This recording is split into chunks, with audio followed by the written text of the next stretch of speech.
Hello and welcome to the third episode of our Fermented Thoughts podcast. Today we have a very special guest, Amanda. Tell us a bit about yourself.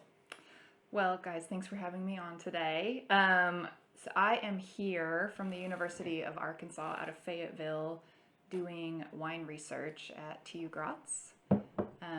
And I've been here for 4 months, and I am looking at co-fermentation and also some yeast strain research, but working specifically with French-American hybrid grapes and some native grapes from the U.S., particularly muscadine. If you guys have ever heard of that. But really, I mean, we're somewhat familiar with American varietals because of Uvula. Yeah. I mean, most people don't know that Uvula is actually made with, I think, Vitis Lapusca varieties, like Concord, Delaware, and something like that. Most people don't really know this because it's a very local product. Yes. And From Western Syria. no, it's from southern Burgenland. Southern Burgenland. Okay. I haven't had it here, but there's a lot I haven't had here. Yeah, it's very specific. It has a very pronounced fox. It's Yes, very acidic, yes. right? Yeah. Yeah. So a lot of people don't like it. But I Yes. mean, acidity is not a problem. It's just, I mean, a lot of people just like it because it is very fruit-driven and somewhat simple. It makes actually a really refreshing frizzante. Mm-hmm. But when you start to get into wine and everything, when you mostly smell this fox tone, then it's just not really interesting. We have Concord. We don't grow it in Arkansas, but there are wineries that will produce Concord juice and Concord wine. They'll bring it down from Michigan or from somewhere in New York. But there's one particular winery, Post Winery, that does a Concord port. Mm-hmm. So that's interesting, and I think it's divisive. People either really like it or they don't like it because it's also, it's sweet, high alcohol. It's got that intense foxy, which muscadine doesn't have. At least we haven't identified methylenthranolate, that foxy compound in muscadine. Although people, I think, can sometimes confuse the two varietals, Concord and the muscadine, but they both have. Muscadine has very unique flavors, and it can also be very divisive in people either like it or don't like it. Okay, interesting. Yeah. Tell us a bit. How did you get in contact with this topic of wine? Yeah, because that's also very much interesting because I've read a bit up on you, and you're actually from Colorado originally. Yes, from Colorado. Colorado has some wineries, but when I was growing up, the wine industry wasn't anything really big there.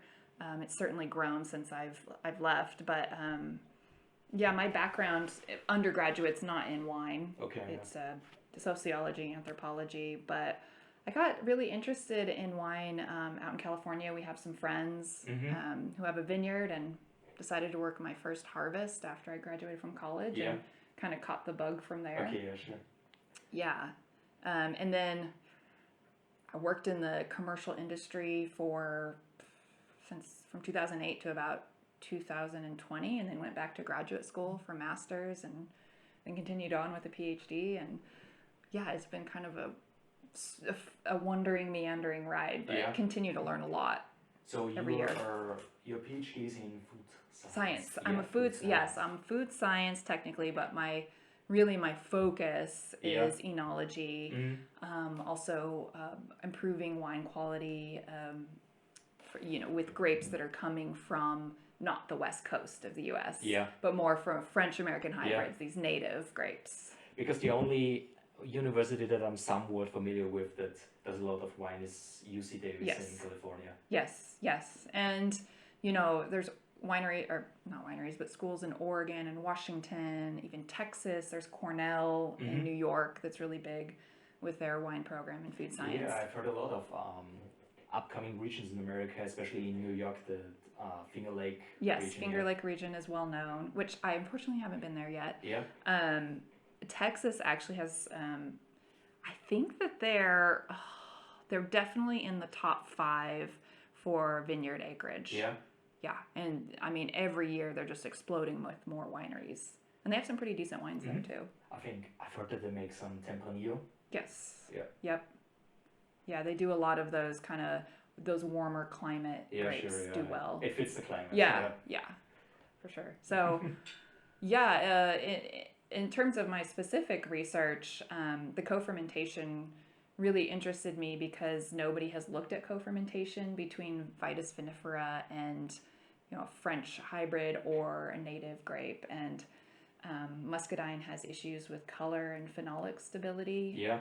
So, and we know vinifera doesn't have so much of an issue with that, has really good tannins and traditionally pretty good color. So I wanted to see, co-fermenting at different ratios between vinifera and muscadine, how will that impact not only color and phenolics, but flavor and aroma? So muscadine is a red varietal. So muscadine, I'll move back a little bit. Yeah. It's Vitis rotundifolia, and muscadine is, yes, essentially it's the cultivar. Okay. So you can have red, you can have white. Okay, there are a few different processing. Okay, A few different juice and wine processing varieties that are also fresh, like to market, table grape varieties.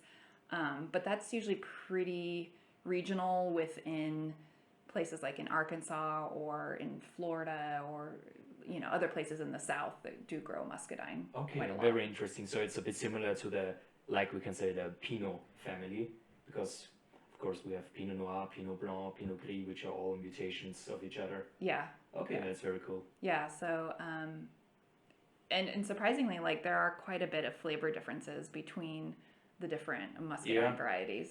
Yeah. Yeah, also familiar with that because you might know Traminer, and there are a lot of varieties of Traminer. There's Gewürztraminer, but there's also I don't want to call it the original Traminer, but it is called Traminer in German, but in France it is known as Sauvignon from the Jura region, which has absolutely nothing in common with Gewürztraminer from the flavor profile. It can get quite confusing the way that they classify in the names. Yeah, for sure. But they are related, and it's just really interesting. Yeah. Sadly, we don't have a muscadine here to drink. I'm sorry. Yeah, so I work specifically with Noble red muscadine. Noble's the specific. I should say muscadine. Noble's the cultivar. And I did have some shipped from the University of Arkansas, but just one bottle, each of a wine and a juice, and I have to save that for the seminar. Yes. Sure, yeah. I don't know if you can pop in and try if you're available. We could ask Eric. Yeah. I mean, it's generally a problem here with American wines. They're very hard to get by, and the stuff that it makes it here is just a lot of. You get a lot of Gallo, right? I see. It's just the a lot, straight and up also Gallo. a lot of classic Napa juice and things like that. Because I've in contact with a few people all around the globe, especially on the wine subreddit, and I've seen a lot of interesting American wines, but they're impossible to get here. Yeah, and I wondered that because when I go to the store, I just don't really see it. There is one online wine shop that has a bit of a focus on importing American wines, and this is fine wine from the producer Kracher. This is probably one of our best sweet wine producers around the Lake Neusiedl region, and he got very early into contact with Manfred Krankel from Sine Qua Non, and because Manfred Krankel is also an Austrian, and he started to import a lot of the wine, so you can get quite a few things from there. But I personally just really don't know enough about the regions and about the producers. Yeah, well, if you have questions, I worked in California for 10 years in the Napa, Sonoma, Mendocino County region. We have already been thinking like starting our own business, like we could import with your knowledge, we could import some stuff. Huh? Oh yeah, but that's in that case, whole other. I've recently caught the Spanish wine bug. I'm really into things like Viso, Ribera Sacra, and things from around the Madrid area. So if we start this, we definitely have to focus on these things because no online shop here carries them. Really? Okay. It's very hard to get them. I have to order a lot from Germany or from Spain. And they're probably easier to import because it's Spain's in the EU. Absolutely. Yeah. Getting it from overseas.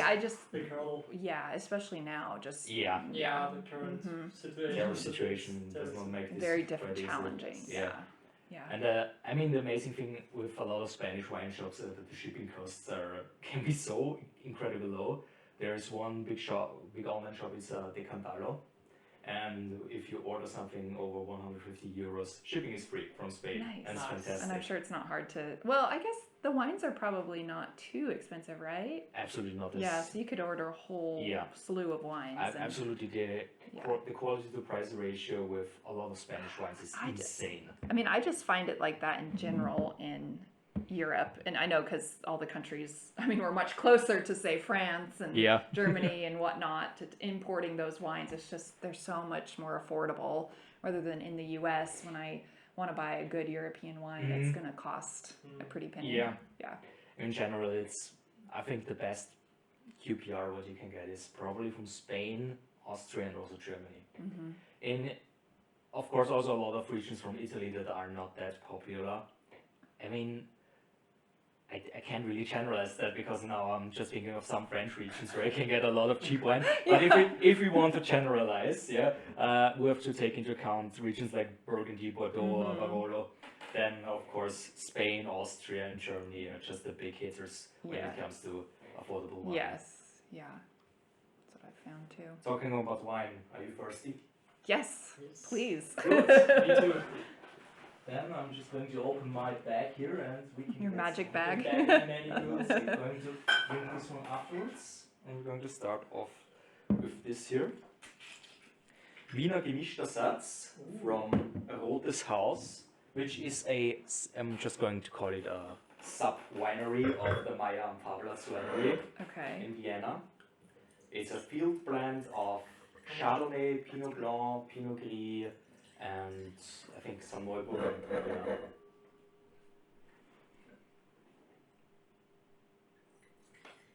It's going to be a bit too cold, probably, because it's straight from the fridge. But I think it's showing quite nice right now. No, I think the temperature is great. Especially for this kind of weather. Yeah, in this hot weather, it's currently 30 degrees Celsius outside. That's horrible. I love the idea of co-fermentation and field blends. From what I understand from field blends, just learning in my courses and from people over time, is that,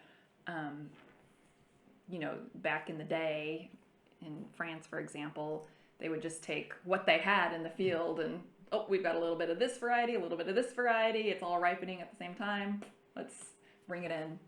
Here, for example, it was also used as a kind of insurance, because they planted some varieties that ripened rather early and some that ripened later. So even if the weather didn't play along, you would always have some ripe material. Some underripe, some overripe, and that's the interesting thing that adds to the flavor profile of this kind of wines is that you're always going to have a bit of some underripe flavors and some overripe flavors, and they all come together. It's not that much of a problem today because the ripening times are approaching each other because of climate change. And of course, there's more manipulation you can do in the winery that people weren't doing, a few hundred years ago, 100 years ago. And wine growers have just gotten a lot better. Yeah, this is very nice. I like the minerality. I get a little bit of that greenness, but I don't mind that. It's not anything that's overpowering. For me that is never much a problem. I'm a pyrosine addict. I do like pyrazines in my whites. I really like New Zealand wines, Sauvignon Blancs. And so for those that don't know what we're talking about, this is the flavor molecule that gives wine the kind of paprika, jalapeno flavor. Or bell pepper is one that's very common, green bell pepper. Methoxypyrazine and Cabernet Sauvignon can be problematic for underripe Cabernets, so that's one that you try to avoid, but in whites it can be quite delicious and refreshing. Well, it makes me really thirsty. Can I get the bottle, please? More? It's a bit strange because when I woke up today and went to lecture, I was in a really bad mood and I didn't want to drink wine. I was thinking, I have to drink wine today. And now I have to drink. Was that just because you had to go to lecture? I have to drink wine today. I was really so. I don't know. What a chore. And then I went to work and then it was really hot and now I'm nice. You guys are so. I of course used to live in California, and I had access to great wine shops there. Yeah.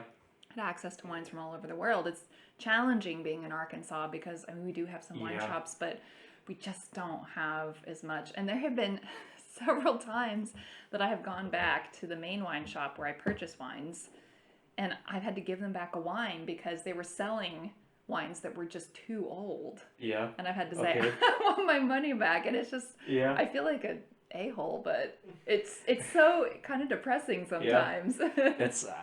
That's something I've wanted to ask you. So how are the wine laws from a sales kind of perspective in Arkansas? Because I've heard a lot of stories about state monopolies in America and how it's sometimes very hard to actually ship something across the country. And it can be kind of confusing. So as I understand it, I cannot ship wines from out of state to my house in Arkansas. And I don't even think I can ship in-state wines to my house in Arkansas. Okay. But there is a workaround, for people, I'm sure this is legal, for people who work at wineries in Arkansas, we can, when I worked at Post Winery, we were able to order wines from California and have it shipped to the winery because, it's a winery to winery. Sure, bonded.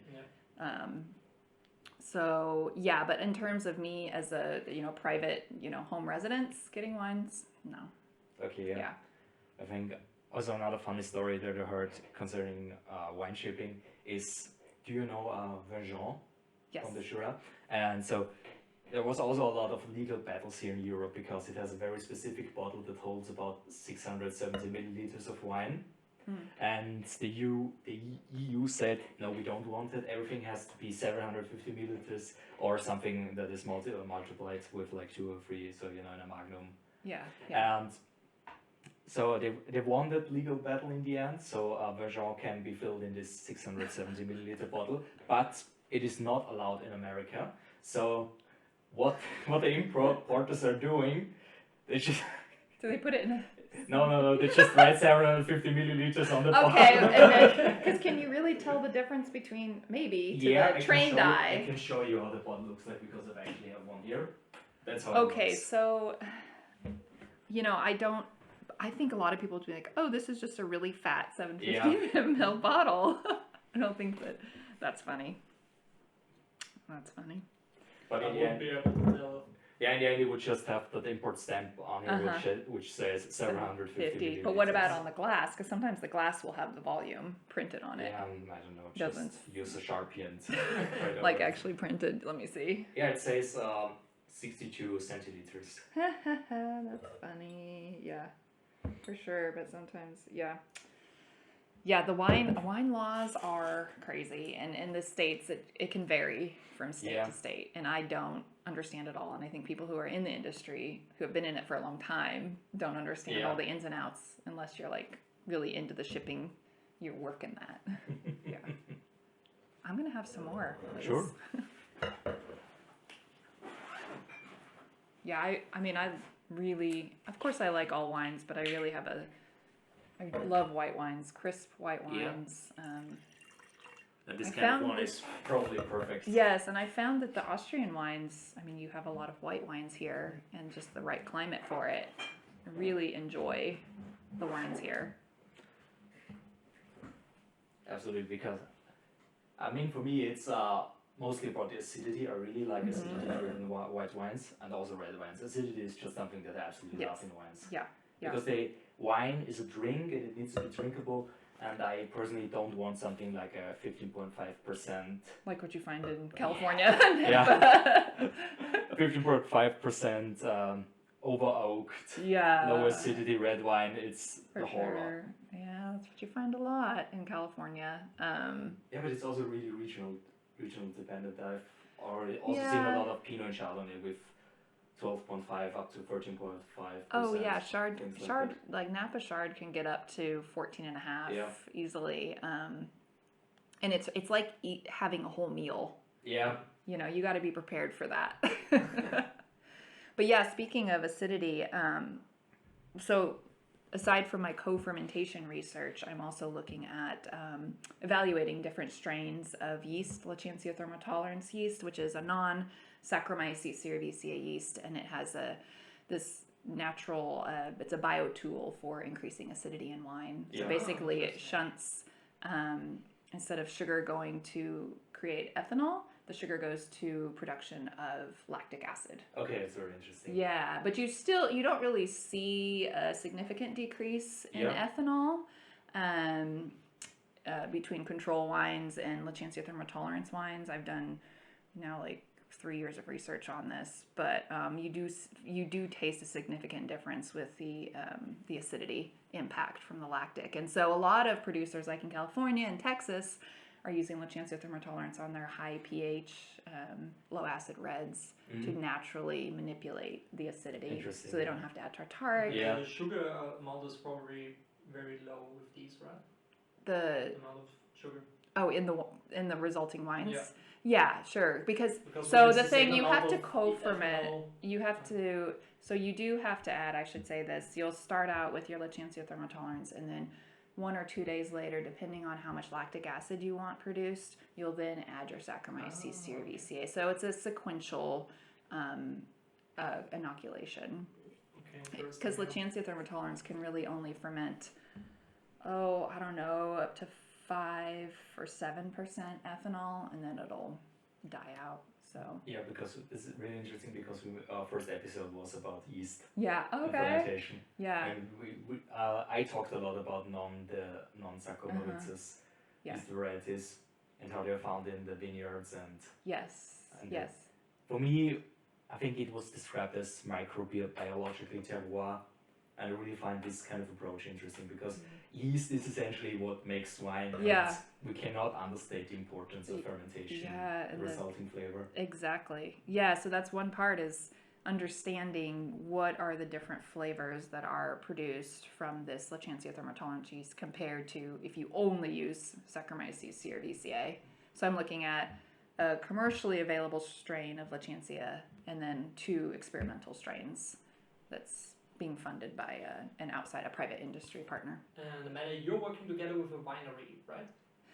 Yeah, so I do get some of the grapes from Post Winery. That's for my co-fermentation research. So I get noble red muscadine from Post Winery. They've generously donated the grapes. They are a great research partner. They're really supportive of wine and grape research in Arkansas. So yeah, big shout out to them. Yeah, and they're the largest wine producer in Arkansas, and actually I think in the top 100 largest wineries in the States. So where are they actually producing wine in Arkansas? So they are producing wine in Altus, Arkansas. Okay. And that is, okay, your listeners can't see this, but are you guys familiar with where Arkansas is? Yeah. Okay, so it's just to the east of Texas. You've got Fayetteville, which is the home of University of Arkansas, the flagship campus. That's up in the northern region near Missouri. And then you go down south, maybe about in the center is Altus, maybe a little north of center. It is north of Little Rock, but yeah, so it's an AVA, the Altus AVA, even though it's small, but yeah, it does grow. You do a lot of French American hybrid whites and reds there. Chamberson is a big one, if you've heard of it. Vignole, Seyval Blanc. Niagara, actually, which is La Brascana as well, so it has a lot of those foxy aromas. Yeah. So when I started working at Post, I worked at Post for a couple of years. That was just like a whole different ball game, working with hybrids. Okay, certainly, yeah. And the climate there, as you can imagine. Because when I visualize Arkansas, you don't think of wine. I don't think of wine. No, most people don't. The first thing that I thought about was like the Great Plains. It's, I think. Oh, okay. Do you have some part of the Great Plains there? Or? So Arkansas is considered mid-south, and when I say mid-south, I mean Midwest, which is what you think of the plains, and then we're starting to get into that southern region. Yeah. And of course, as you get down into southern Arkansas, you're pretty much like, getting close to Louisiana and Mississippi. Yeah. So yes, it's variable climate for grapes.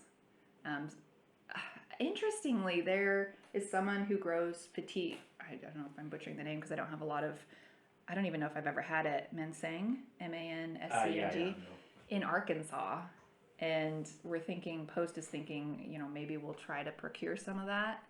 and make some wine out of it. Have Okay, you guys yeah. had that before? No. Okay. Yeah, it's a white, so... It's like very obscure. I think it's in the southwest of France, I think they made Yeah, and so some they've of it. got it in, got it growing in Arkansas. About maybe 6,000 pounds could be available for Okay, us. Yeah.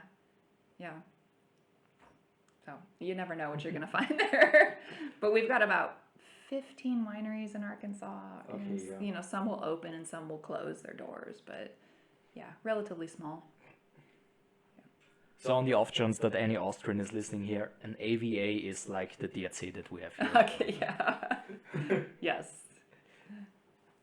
So how did it come to this that you're now studying in Austria? Like, Okay. I always wondered. Yeah. So I think Eric is a co-professor in Arkansas. Eric right? is an adjunct professor at the University of Arkansas. I have a fellowship through the Austrian Marshall Plan Foundation. I don't know if you've heard of that, but it's a I've heard about that, partnership between Austria and the U.S. that basically, if you look at the history of it, was made to strengthen Austria and U.S. relations after World War II, I think. Yes. Yeah, to the Marshall Plan was. Yes, the Marshall Plan was World War II. Yeah. To rebuild Europe and. You're a history buff. Yeah. Yeah, you're the history guy. Yeah. Yeah, you studied history. I'm right now studying my master's degree. Yeah, so I mean, probably, if I don't know if people are interested in, but generally speaking, the Marshall Plan was used as a kind of plan to rebuild a lot of Europe, but it certainly also was in the context of the Cold War. Mm-hmm. The American government tried to bind the European states to America through these relief efforts, and they were also intended to be used on the states of Eastern Europe, but then of course the Soviet Union blocked these efforts and they made their own kind of Marshall Plan. I don't really know what it is called in English, but people who are familiar with the topic know what I'm talking about. Yes, I went. So that's that Austrian Marshall Plan is still in effect today, and they're so it really encourages students from Austria to come to the U.S. and vice versa. And my advisor had a student back in 2019 who came, 2018 or 2019, who came to TU-Graz under Leitner as her supervisor to work also on hybrid grape varietals and uncover the aromas and flavors with gas chromatography, mass spec, and also olfactory. So I'm doing a similar thing. Of course, my research interests are a bit different, but when I heard that this opportunity was available, I was still in my master's and I wasn't going to go on for a PhD, but I was like, this sounds like a really cool experience to study abroad. And of course, I have a family now, so it's been, it's different than if you're a student. Yeah. And we own a home back in Arkansas, and we have a dog. So it was I was preparing for about a year getting ready for this, from the application process to the day that we left. But we do have GCMS back at home, but I guess the expertise here is richer, and just like the sheer amount of equipment that you all have is huge, and I don't have access to GC olfactory back at home to smell those different components that are occurring in the wines. For the listeners, GC olfactometry is basically you have a GC which separates volatile compounds, and then part of the compounds go to a FID, flame ionization detector, and the other part leaves the column and goes straight to your nose, so you can actually smell each single compound that makes up an aroma. Yeah. And that's... I think for convenience, I'm just going to add a Wikipedia link. For It's a very interesting topic because you don't see that very often. When I went to the institute for the first time and I saw that, I was like, what the hell? Yeah, it's the sniffing port that you put your nose into, and then you get these aromas coming into your... It's like you're basically smelling helium and hydrogen. And then, you get berry aroma, you get rose aroma, floral. Yeah. But GCO is interesting because, what you're smelling, you're getting those separate compounds. And of course, when you then smell the wine, it's all just in the matrix together of the wine matrix with the alcohol and the acids. For example, when you do GCO on coffee, you never smell coffee. You smell so much different But then when stuff. it's put together, When it's put together, coffee. That's very typical coffee smell. I would love to do GCO on coffee. Yeah, that would be cool. I've personally never done it, but people always talk about it in the institute. Sounds very interesting. Yeah. Yeah, you would love. You'd be all about it. It's a bit hard, isn't it? Because you have to smell for 15 minutes. Yeah, straight, it is, and you have to be careful not to like hyperventilate because you're trying to catch all the aromas, but you also want to give your body some time to relax. But it's always funny when, I mean, I'm sure everybody's had this experience, whether it's wine or whatever you're tasting and smelling with food and beverage, but you smell that aroma and you're like, oh, I know that, but I can't name it. You get that sometimes with the GCO. Then usually the voice comments are usually compared. Yes. And it's also, from what I've heard, very hard to find people who call the same compounds the same smell. Yes, the same name. You do get some variation there. Yeah. Yeah. But yeah, it's been a learning curve for the last 4 months being here, but really invaluable. Yeah. Yeah. You've also talked about a color stabilization with the co-fermentation aspect. Because that is something that I've immediately found upon researching, is that Viognier, a white varietal, is added to Syrah in the Côte Rôtie for purposes of color stabilization. Yes. And I've seen that a lot of researchers are disagreeing on this topic with the kind of ratios that you use. So I'd like to hear your input on that whole topic. Well, I mean, I haven't, on a commercial scale, I haven't done co-fermentation. I've known people who have done it, not just actually with Viognier and Syrah back in California, and they didn't just do it for the color aspect, but for the flavor and aroma aspect as well. But my thinking with the muscadine, the red variety, the noble variety, is that because it does have issues with browning over time and issues with like sedimentation, even after filtration that can happen over time, I wanted to see what would happen if we added vinifera, and specifically I'm using Merlot. Okay, yeah. And people ask, well, why Merlot? Why not Cabernet Sauvignon? Well, because I didn't have access. Like, we don't have a ton of money to be spending on grapes coming out of, we got these grapes out of Washington. Yeah. Merlot is a little more budget friendly, still has decent anthocyanin and phenolic content. Not as high as Cabernet Sauvignon. Of course, it depends where you're sourcing it from. But right now, I am doing storage studies with these co-fermentation blends, and I'm finding that the blends with more noble muscadines still have better color and are darker in color than the blends that are dominant with Merlot. Okay. But I'm only going up to 1 year max in storage. So it'd be interesting to do like a 5 year storage. Absolutely, yeah. But I don't have that kind of time. Sure. We'd have to do accelerated storage studies. Yeah. That's always, I think, one of the biggest problems when studying wine, especially because in our last episode we talked about closure types, is actually comparing the effects of different closure types because of how long it takes. Yeah. Because there are a few studies about 3 to 5 years, but the best Bordeaux can age for up to 50, 60 years. And you can speed up storage. Yeah. Because what we do is we do migration studies with Moshmore, and then we simulate a 1 year time span. Like 1 year at room temperature is approximate 10 days at 60 degrees Celsius. So you put it at in the heater and heat it up to 60 degrees. So who are you doing that with? Who are you doing that with? At the Moshmore. Oh, I don't know what. Moshmore is a mineral oil kind of. Oh yeah, okay, yeah. I mean, I have a hard time imagining that that you can actually just compare it like that. So, because if you, generally speaking, when it comes to reactions, if you increase the temperature by 10 degrees Celsius, that usually doubles. Yeah, I'm aware of that, but is that... Because in storage, is also reactions. Yeah, absolutely, but have there been studies done on this topic where you actually compare, where they just actually did both of them comparatively and then compared them? Because That is a big topic in another type of alcohol that I'm very interested in rum.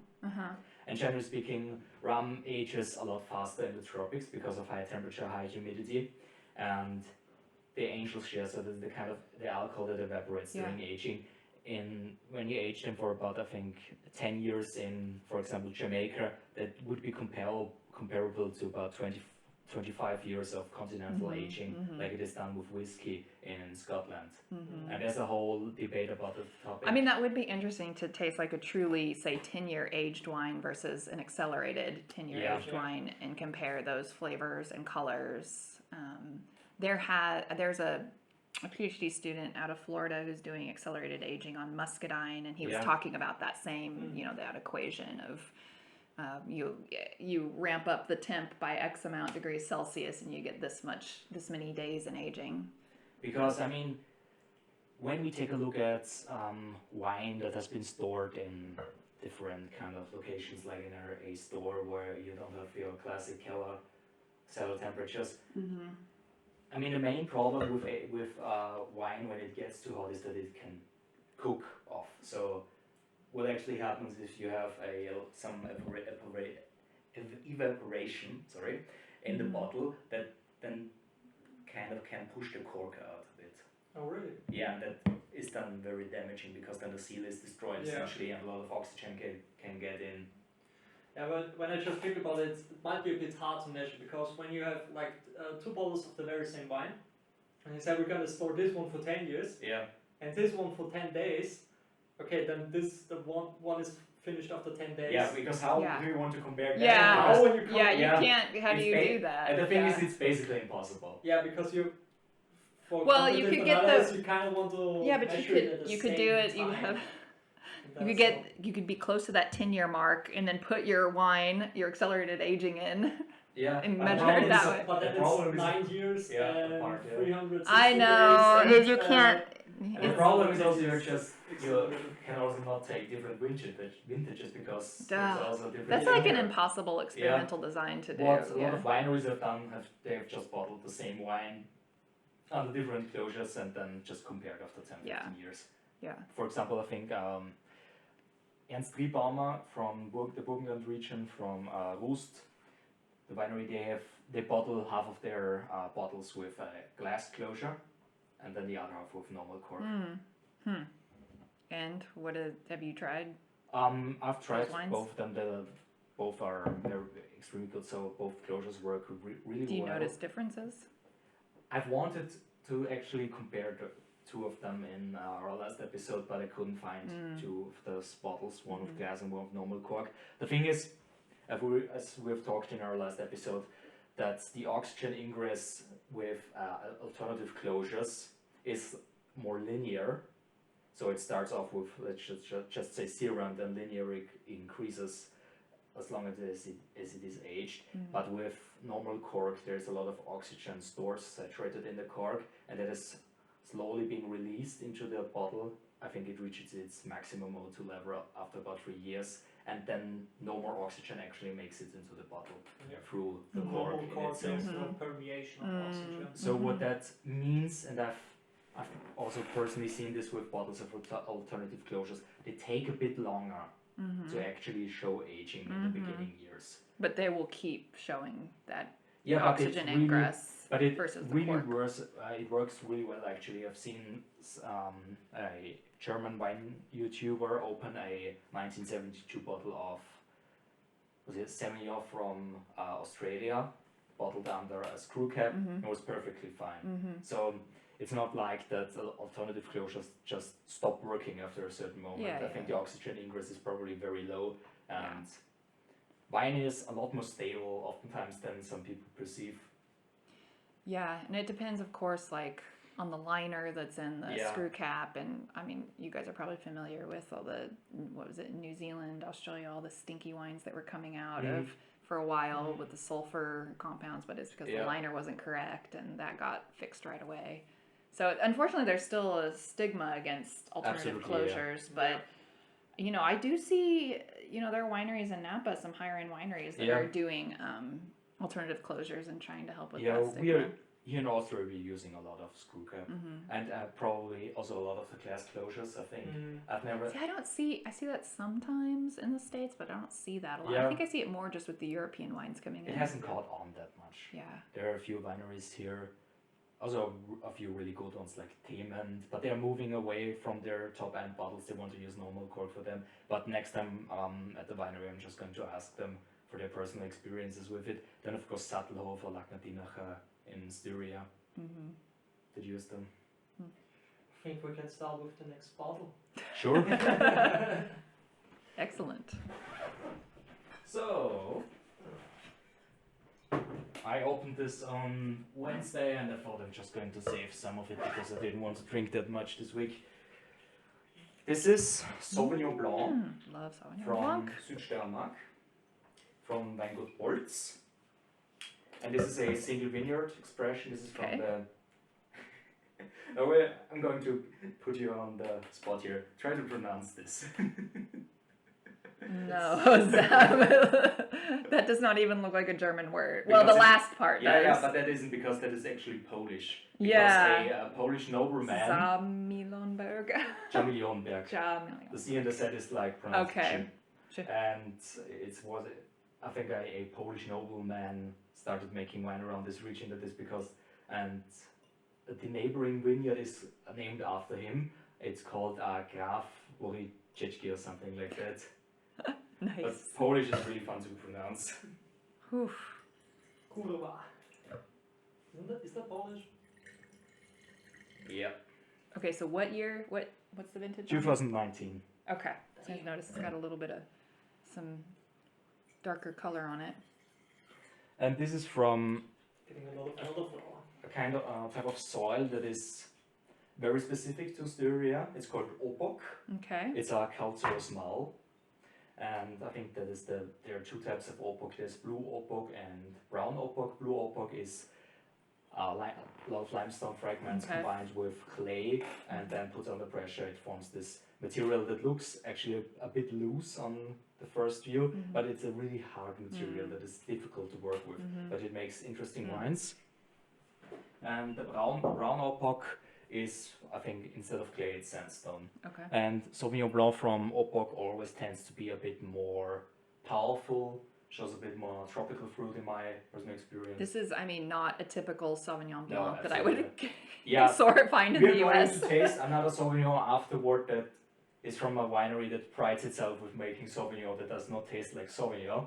But I think that's what's I really enjoy about Sauvignon Blanc is that also the acidity is really nice on this.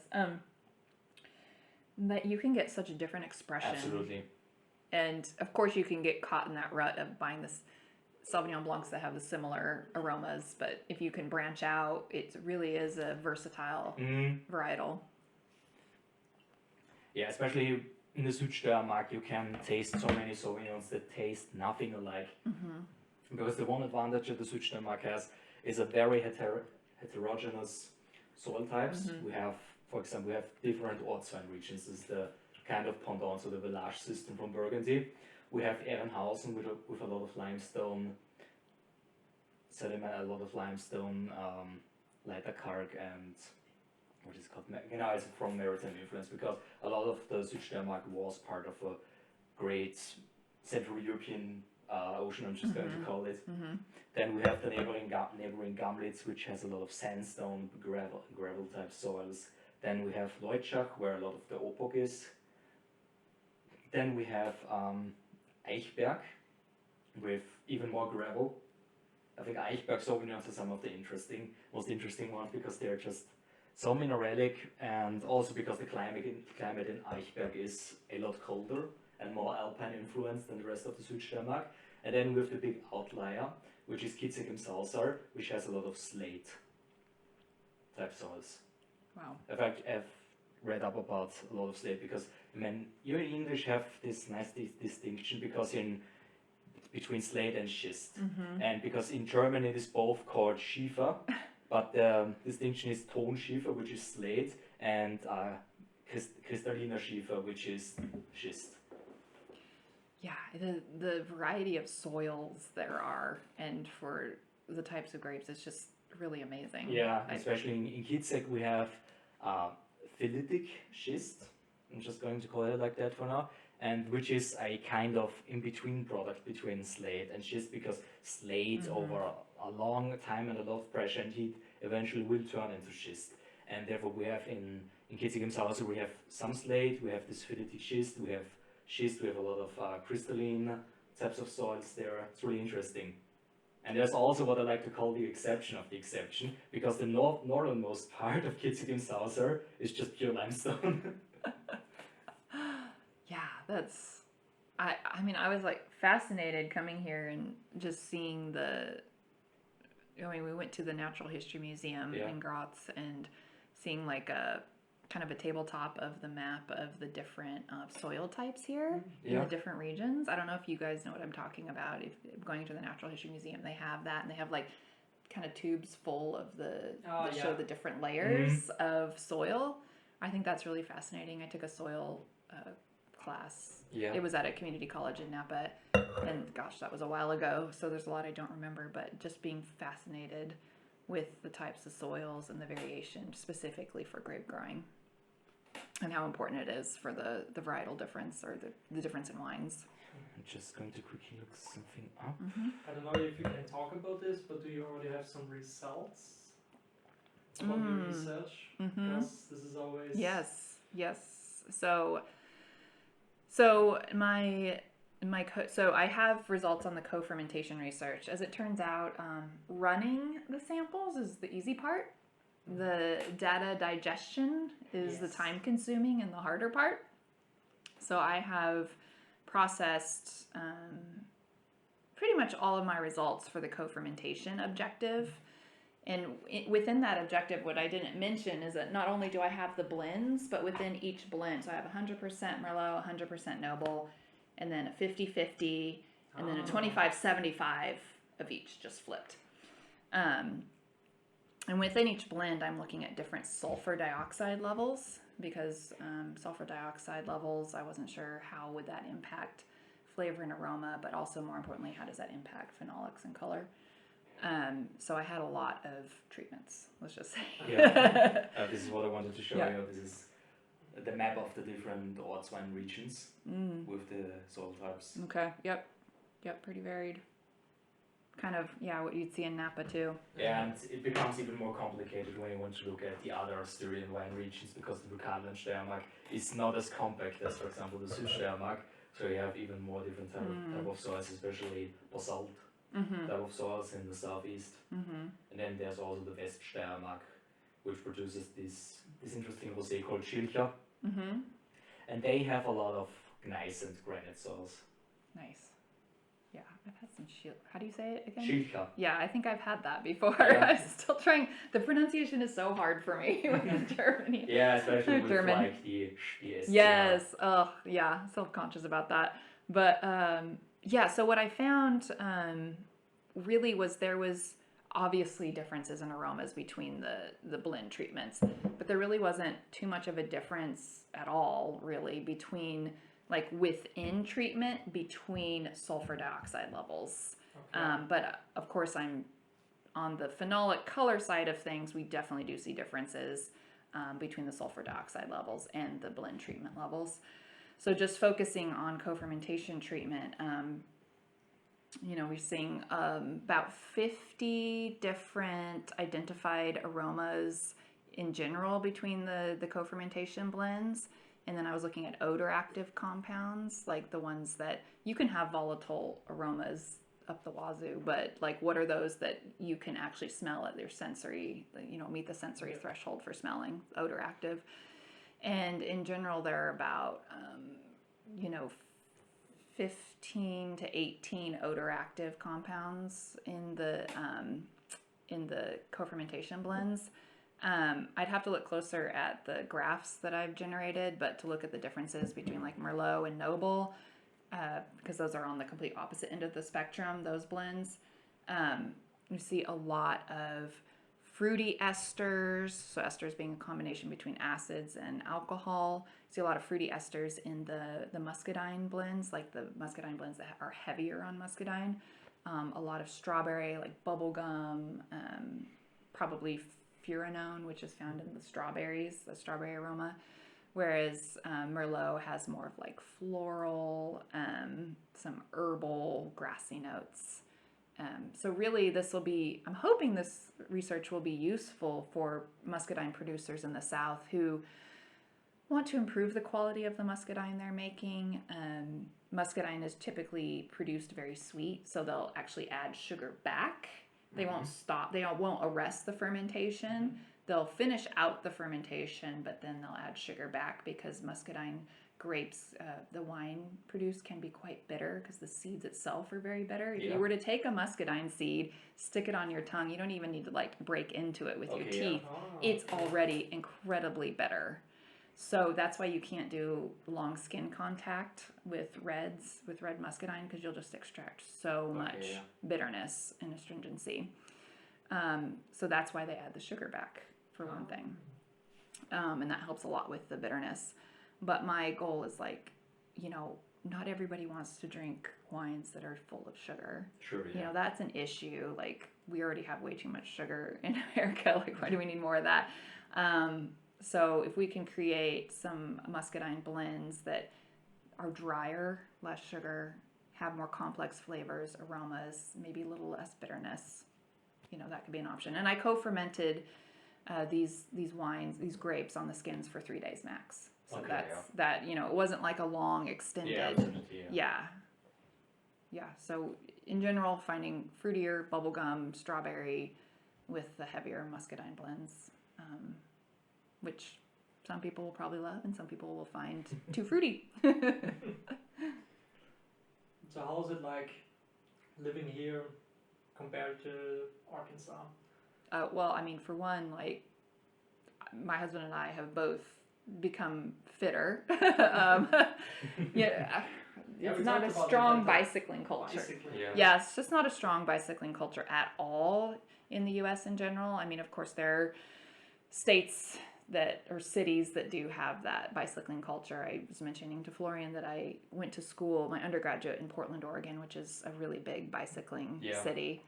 But you see like little kids riding their bikes around, and they don't even have training wheels. Like, they go straight from the the balance bikes to just riding without training wheels. And I think they're very accustomed. Training wheels on No bikes. idea. It definitely is being used, but for smaller children, like 3 to 4. I talked to one mom. She's like, we didn't even go through the training wheels stage.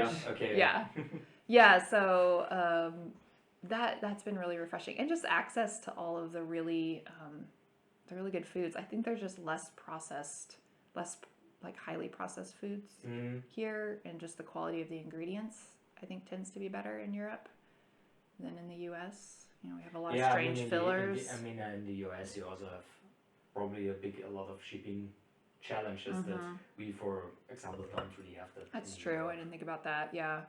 So if you for example live in Montana and you want to have ripe tomatoes. Yeah, it's gonna take. Yeah, that's going to be a much bigger while. Issue than it is here in. So you guys are really lucky to have all of this so close around you, the local, the regional foods.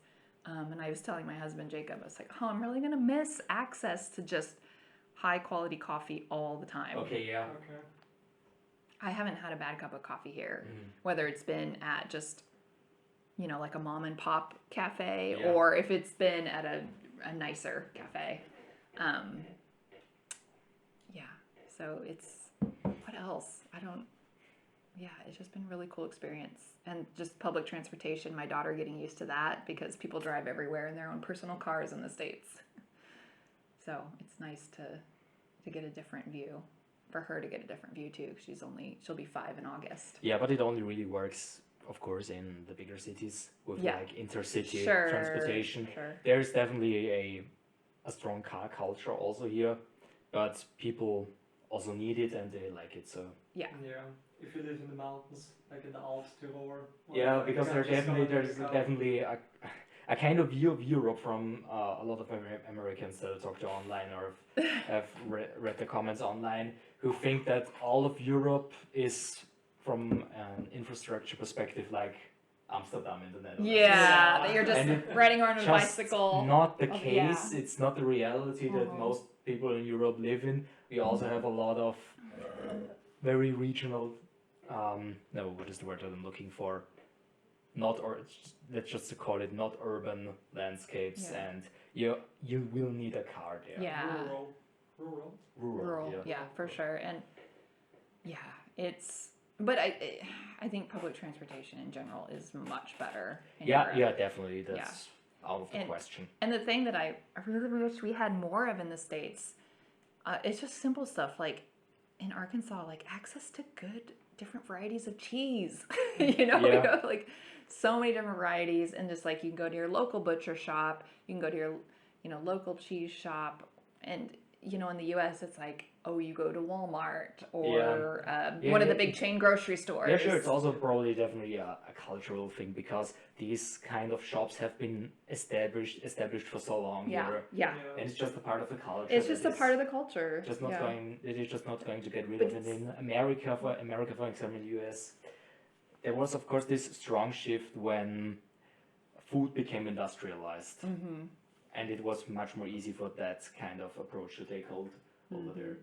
It's the same, for example, also in parts of England, because in the UK they rationed up until I think the early 60s after the World War. So a lot of people did not really get in touch with the local food cultures. I think that's also part why there is this stigma against British food, because a lot of it is just very tasty. And a lot of jellied eel. Jellied eel. That's the kind of shit. Sorry, I'm going to use some strong language. But that's the kind of shit that people always talk about. But they are not going to say no to freshly made fish and chips. Yeah. Yeah, cold blood. Or roast beef. Yeah. That's also English. Yeah, but jellied eel, that's... Yeah, so what? So what is what? it? Is an aspic from... Do you guys know what aspic is from? Aspic is from England, right? That's in English. Yeah, but also a lot of French people make aspic and jellied things. So you're just going to focus on the few negative things. Yeah, but it's funny because it's the British. Yeah, so that's and they have bad teeth, right? And that's where it actually nothing against the British. That's just where it actually originates from, just making fun of them. But the reality of indeed, let's just call it traditional British food, there's a lot of good stuff there. And you can't really deny that. I mean, you like fish and chips. Yeah, Case closed. Fish and chips, okay. I mean, I had some pretty good food when I was in London. Yeah. Of course, London, they're going to have everything there, right? I had some of the hottest, I had the hottest, like, spiciest Indian food when I was there. I could barely get through it. Yeah. Yeah. But... yeah, what was the original question? I don't remember now what the original topic was. Already forgot, We but always I'm just got going off. to, what kind of Austrian food have you tried? What kind of what? Oh, Austrian food. Schnitzel. Oh, of course, schnitzel. Yes. That is quite tasty. Also, I was wondering, can you guys tell me, like, what is the batter for that? I meant to look that up. The batter? So it's not actually battered in like a classical sense of what a batter is. So yeah. You take the cutlet and you pound it very thin. Then you put it into a flour.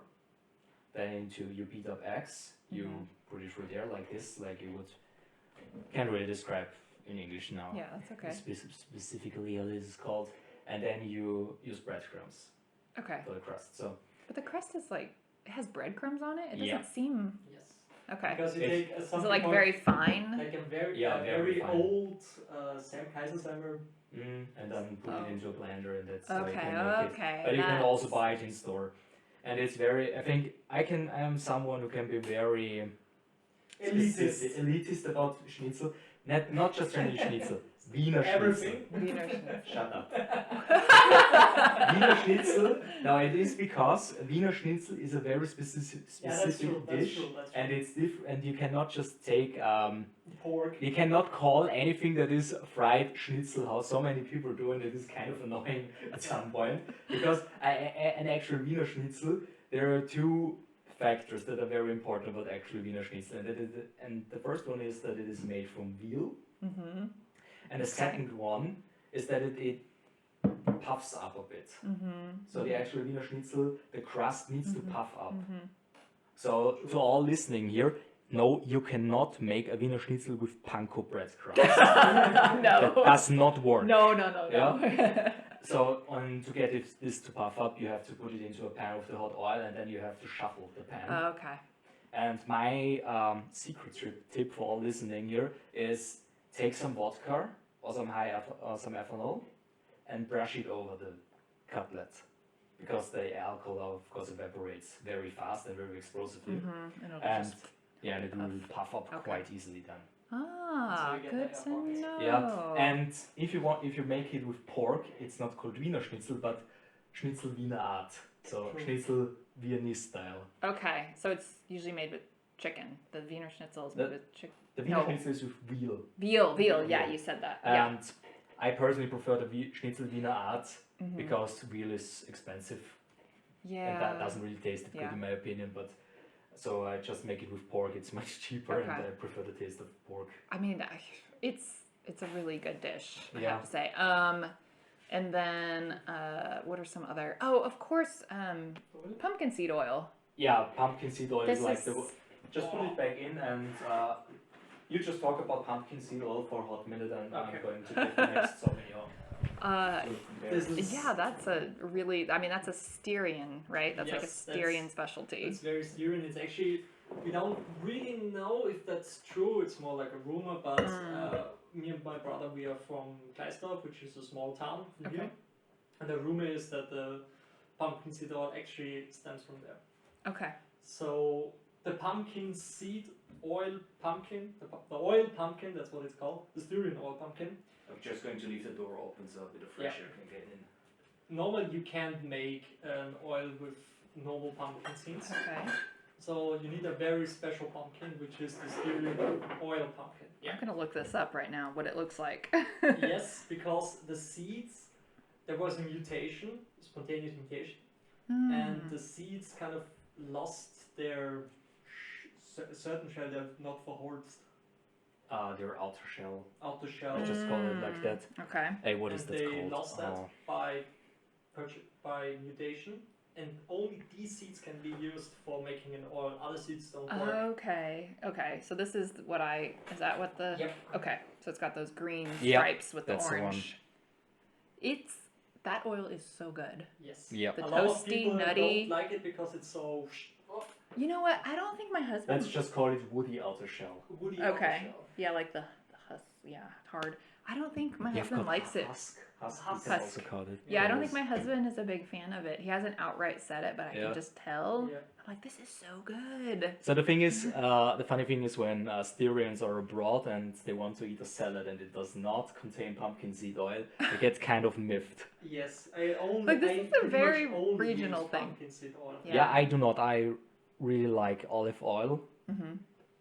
Pumpkin seed oil is a very specific thing for me. It always needs to be in a Käferbohnen salad. So a salad made with Käferbohnen. What is kibba? Beetle beans. No, Oh, they're very specific. Not really just specific. I think they are also called giant beans because there's a wide variety that gets really big. They are related, and the Käferbohnen is just a type of bean that is very popular here in Styria. So we went to a I restaurant. mean, you can go into our storage room and just get a few because we have a lot of dried ones here, so we can show it to her. The Käferbohnen. The Käfer. Yeah, Yes. okay. So we went to the Eggenberg Castle, Yeah. and there's a restaurant nearby, and I got a Styrian salad, a traditional Styrian salad there, and it had some large broad beans in it. Yeah, I wonder. Käferbohnen. Of course, it had the pumpkin seed oil. It was very tasty. These were there. Yeah. Mm-hmm. Yep. Yeah, those are good. Mm. And then of course, okay, I'm gonna butcher the name. Was it Sachertorte? Sachertorte. Sachertorte. It's very Yeah. typical Viennese. Yeah. Yes, and my daughter really likes that. Vienna has a very interesting food culture because the Viennese cuisine is a melting pot of all the former parts of the Count K Empire. And this is also really interesting because in the Austrian cuisine, a lot of these dishes retain their original names like goulash. Or, what am I thinking about now? Palatschinken. True. Okay. Yeah. We will spend before we fly out. We've gone to Vienna once. Yeah. Back in April, I think. Before we fly out, though, we will stay the night in Vienna because our flight is out of Vienna. And I'm looking forward to being there again because that is such an amazing city. I mean, Graz has so much to offer as well, but of course Vienna is just larger. Of course. What I really like about Graz compared to Vienna is Graz is a lot more comfy. Yeah, because we went to Vienna for the weekend, and I have to tell you, we were very happy to come home. Yeah. Like home, quotation marks, to Graz, to the apartment that we have. It's like, okay, we know how to get around. Yeah. Everything's familiar. The thing with Graz is it has the Schlossberg. Yeah. Yeah. My absolutely favorite place in the city. Yeah. Okay. Have you been? Mm-hmm. Yeah. Yeah. It's really a green oasis in the middle of the city. It's so nice. Yeah. You have such a good view. If the air quality is good, you can see down in the south to the Slovenian Alps. Okay. Yeah. So before we came here, I was just imagining that we would be taking weekend trips to places. And I mean, no offense at all, like outside of Austria, because I didn't know what Austria had to offer. But we haven't left the country at all. There has been so much to see within the country. Yeah. The thing is, it took me a while to realize it, but we actually live in a country where people want to do their holidays. Yeah, true. It's a especially really amazing place. It took me some time here in Graz to actually appreciate how beautiful the city where we actually are from, Gleisdorf, actually is. Yeah. The landscape around it. It's just those rolling hills, a lot of agriculture. It's so beautiful. Oh yeah. And it's so green. Yeah, absolutely. You guys are very, very fortunate. Yeah. So. Yeah. Good food, good wine. Yeah. And if you're in Vienna, what you need to try is, have you tried goulash? Like the actual Viennese version of it? Need to try that. Because there are tons of goulash varieties in Hungary, for example. Goulash is actually a kind of soup. What we know as goulash is called pörkelt there, and the Viennese version of goulash is like pörkelt, and it's just, I really love it. It's one of my favorite dishes of our cuisine. Okay, we'll definitely have to try it. We're trying to cram a lot in our last month. Yeah. Good, since your glasses are empty, it's time for the next wine. Yes. So, another Sauvignon. This time from Lachnadinaka. I was looking at that winery today online. Yeah? Yeah. They're one of my absolute favorites in Styria. They make some of the most elegant and interesting wines out of all the wineries down there. Is that let me see, is that a female winemaker? Yeah, it's Katarina. Uh-huh. She's young, right? Yeah. Yeah, like 27, I think. No, not that young. Not that young, okay. I think probably around your age. I think she has 2 children. Okay. You're saying I'm not young? I'm just joking. Women and age. No, I don't care. This is from the Steinbach vineyard. This is in Gamlitz, but compared to other vineyards in Gamlitz, they do not have predominantly sandstone here. This is mostly gravel. Okay. Alluvial, I don't really know. There's one specific word that describes when it originates from rivers. Oh, alluvial. Alluvial, so that's called. And this has this kind of soil, and it's one of my absolute favorites. I need to take a picture of that so I can, because we're doing some winery tours in a couple weeks. I've wanted to ask you if you're already planning something like this. Yeah, and it's kind of hard because, I mean, I'm going to take a picture of that bottle. We can make it out. The back of it, yeah. Because we don't have a car here, but we finally have gotten access to a rental vehicle that's not too expensive. And even then, if the weather's right, hiking is always an option down there. Yeah. But with a car, it's a lot easier to get access to to the wineries. Have you been to a Buschenschank? I was just going to say that. We're going to a Buschenschank on the 19th of this month. Langmann. The winery, Langmann Winery, that was recommended to me, so we have our reservation. I'm very excited. They make a lot of Schilcher, so you can try it there. Yeah. You know what a Buschenschank is? Yes, It's I think a so. I very- mean, yes, I've had it explained to me. Yeah. It's a very special kind of wine tavern. They are only allowed to serve food, I think, Local from food. local food. Yeah. Mm-hmm. So no coffee, no beer, because no hops are grown around in the area, and Okay. Except usually for all- Leitchach. except for Leitchach, but I have What is never that? s- What is that? It's a place that Yeah, was it's a once small- one of the Oh, few okay, places okay. in It's one Austria. of the Ortstein regions that I've mentioned before, Leitchach, and around Leitchach they grow a lot of hops. Okay. And only cold food usually. Oh, cold. Only Okay. cold food usually, yeah. So definitely wine at Wine. the Buschenschanks, and then of course the food, the local regional food. So I was curious, about the food laws and regulations with people like families selling food to the public, just like a food safety issue in general, like how that. No, works. really, So- with very strict guidelines. They are quite about these strict because things, and people are always going. I mean, I'm not worried about it. Yeah, I yeah. was just. No, there are Interested. government checkups on Yeah. these things. Okay. I love that idea. Mhm. Of people being able to share Yeah. their local cuisine. And I have just to say, if you serve this someone and they would have to guess it blind, they would probably never say Sauvignon Blanc. Mm-mm. This is for me. I'm just going to describe it as liquid stones. There's so much minerality in this wine. I was about to say that. But It's insane. there's also a candied, and not in a bad way, but like a candied flavor at the end Yeah. that I was getting, which makes it very pleasant. Yeah, I get that, like the retronasal, kind of like that finish after you've already swallowed. What year is that? Quite nice. 2021. Mm. If there's one vintage you want to buy Austrian wine from, 2021. Okay. It's probably the best vintage that has ever been in Austria.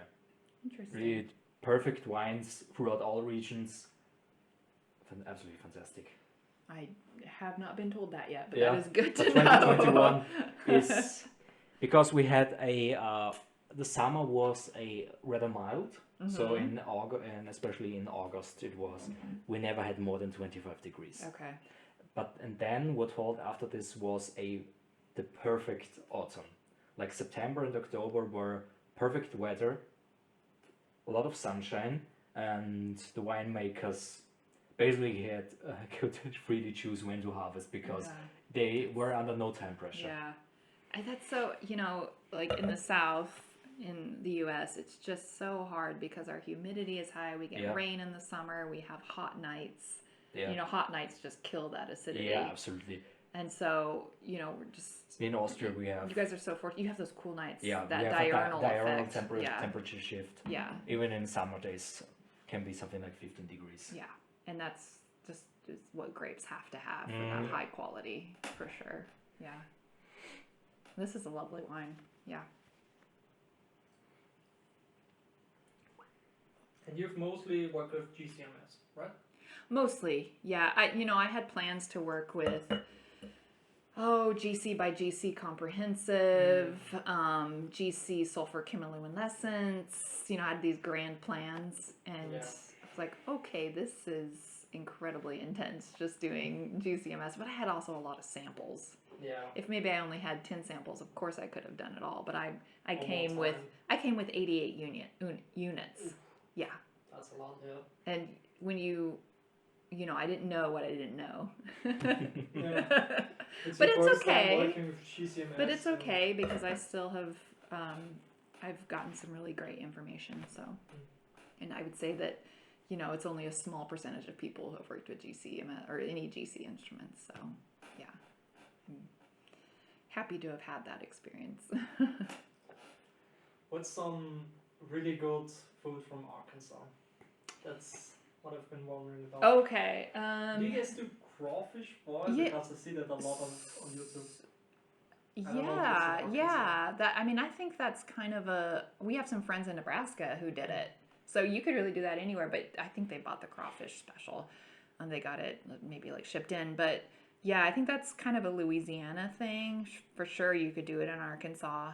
That's fun because they have the whole like the corn and Yeah, the I've seen potatoes this, and the they- crawfish and they just put it on the table and you just go at it. That's pretty fun. It could soon be a thing here also in Central Europe Yeah. because this American type of crawfish, Yeah. Signalkrebs, we call it, is an invasive species here, and people are just Really? and it kills off our indigenous crawfish.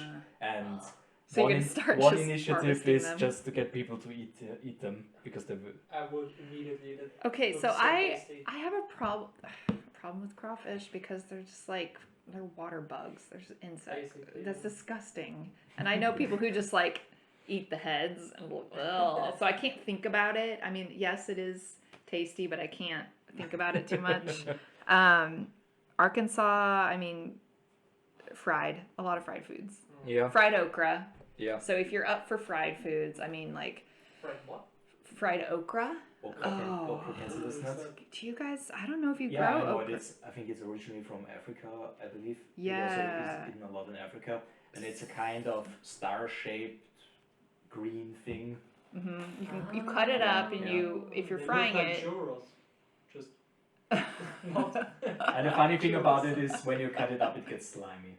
It is. So that's why a lot of people will fry it because it takes away, at least from what I understand, takes away that texture. People will bake it as well. Yeah. That's a healthier version. Yeah. Catfish.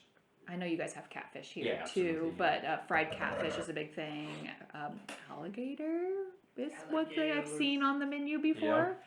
When we first visited Arkansas, our friends took us out to a typical restaurant, and it was quite good. I mean, I can't even remember everything we had. I think my husband maybe had alligator and I had catfish, and so a lot of, I have to think, hush puppies with like the corn fritters that are fried. Yeah. But I mean, you can get healthy foods there too. Yeah. You don't have to fry everything. Fayetteville is not what you typically think of like a typical Arkansas culture town. Okay. Yeah, it's a very university town. Yeah, but it's certainly not like the selection that you all have here.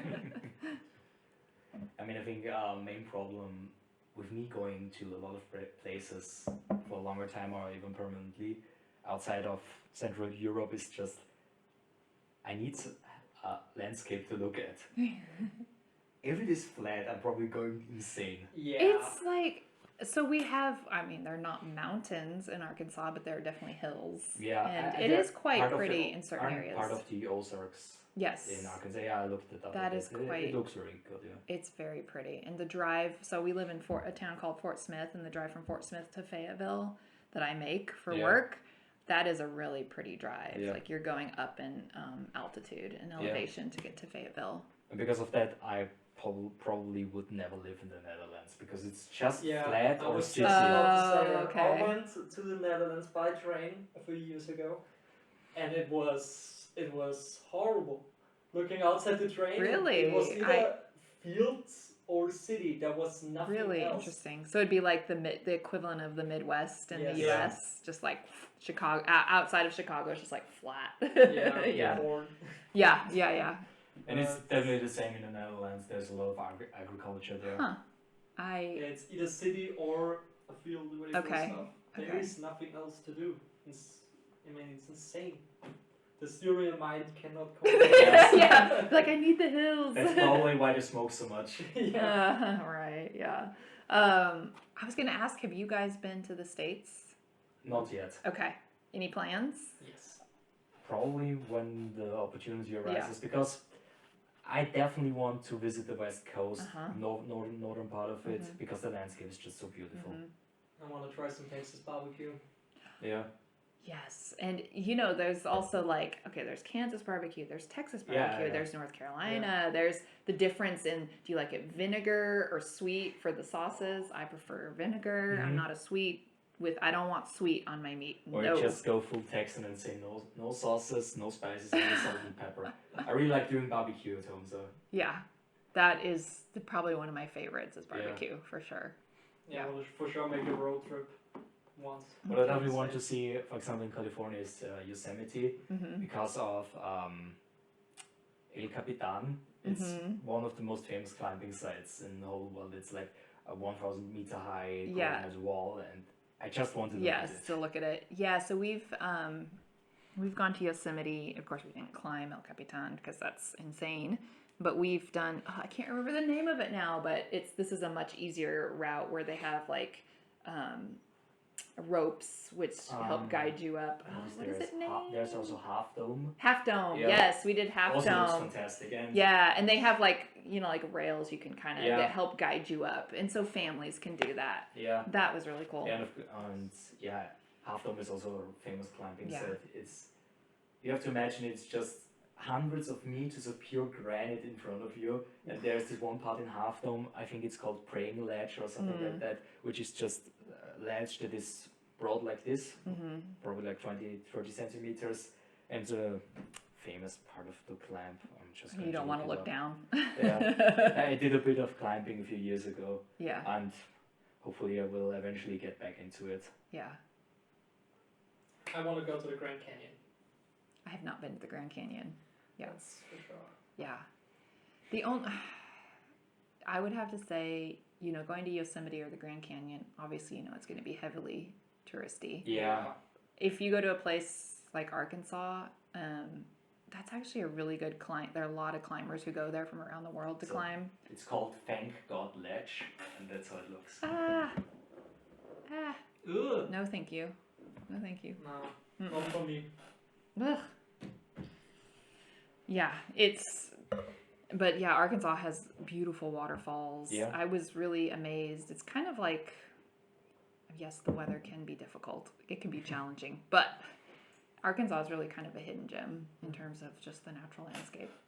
And I probably also want to visit Utah, around that area. Yep. Because I've heard of the Zion National Park, it also looks fantastic, and then I've heard there is a part of the national park that not many tourists go to, but it's supposed to be equally beautiful. And that sounds also very interesting. Yeah, plenty to see. Yeah. Plenty to see for I sure. also want to go to the Great Lakes, especially in the winter. Okay. I've seen some pictures and it looks really cool. Oh, yeah, I haven't been to the Great Lakes region, but I know plenty. I know some people who have and love it. Yeah. Yeah. Funnily enough, there's also wine being grown there, but in Canada. As far as I know, they make, I think, a lot of sweet wine there. They do. Ice wine. Yep, a lot of ice wine. They're actually like, even a friend of mine gave me a white wine from Michigan. I think it was a Pinot. Was it a Pinot Grigio from Michigan, grown on the Great Lakes because of that lake effect with the more kind of temperate weather. It was pretty good.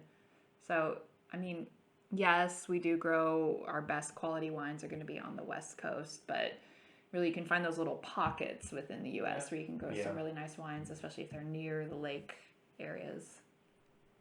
Yeah. Could you grab me the bottle, please? So what do you want? More? With free wines. The Sauvignon Blanc. I mean, we can also try another one because we're not running out of different wines right now because we have a party later. I don't know if you've had. No, we're going to have one white before that. I know this is a land of white wines. Yes. Very big selection today.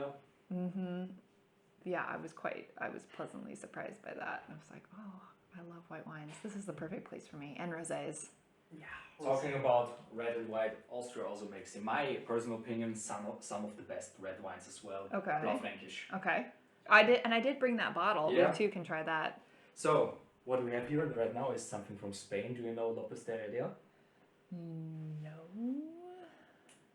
It's like the OG Rioja producer. Okay. And besides the red wines, they also make white wines that are very hard to get by. And I was lucky enough to get one bottle of this. It's going to be Well, thank you for sharing. extremely different to what we've had. This is made of more an oxidative style. It's also aged. It's 2016. It spent 4 years in American oak barrels, but mostly used. And then at that point now 5 more years in bottle. So it's going to be something very different. For information, next week there's the Rosé Wine Festival in Graz. It's very small, but... Okay, I think I might have to go to that. I know there was a not a rosé, but a white wine or a Styrian wine festival yesterday. Was it? Let me show you. It's like the best of the best. That's crazy. Okay. Oh, very like petrol aromas. But also get like the kind of brandy aromas.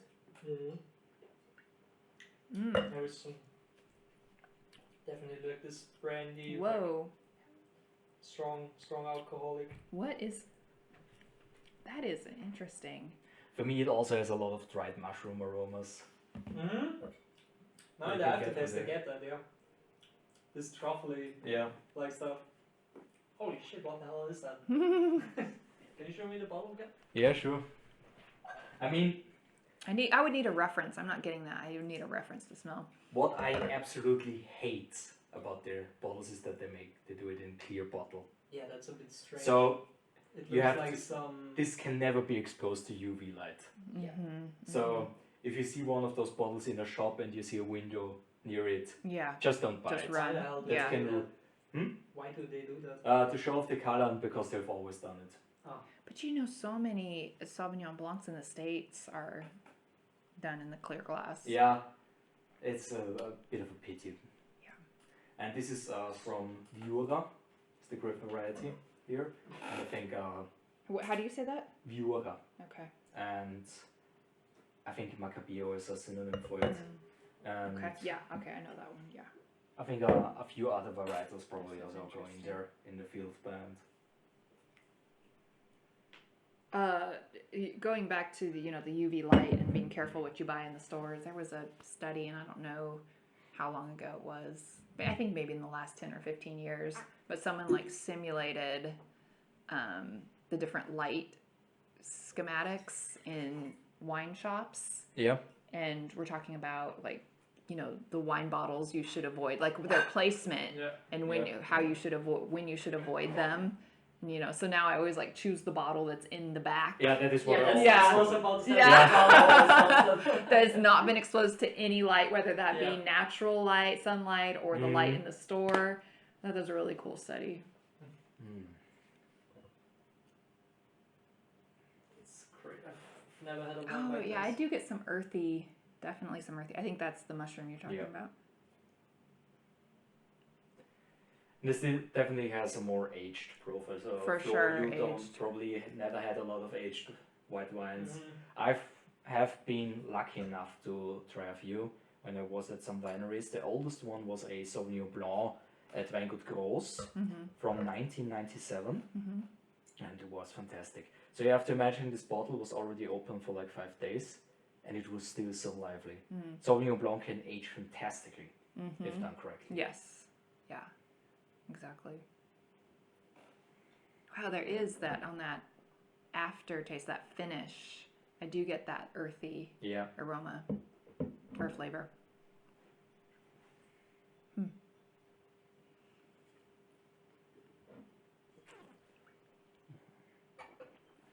feel like I've been so spoiled this afternoon. You try all these different, but you guys have been a good guide for me too, because especially with the Austrian wines that we've tasted too. Well, it's He's the real expert. Yeah. Yeah, your knowledge is very extensive. Thank you. No, I mean today is like the kind of special occasion. We actually wanted to do this last week, but I got sick on Tuesday, so we just said let's do it next weekend. Oh, well, you don't want to drink wine when you're recovering from being sick.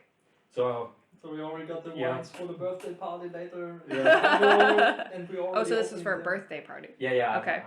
Had birthday on 24th of May. Oh. He's 40 years Happy old birthday. now. Yeah, thank you. 40 years? Yeah, Okay. sure.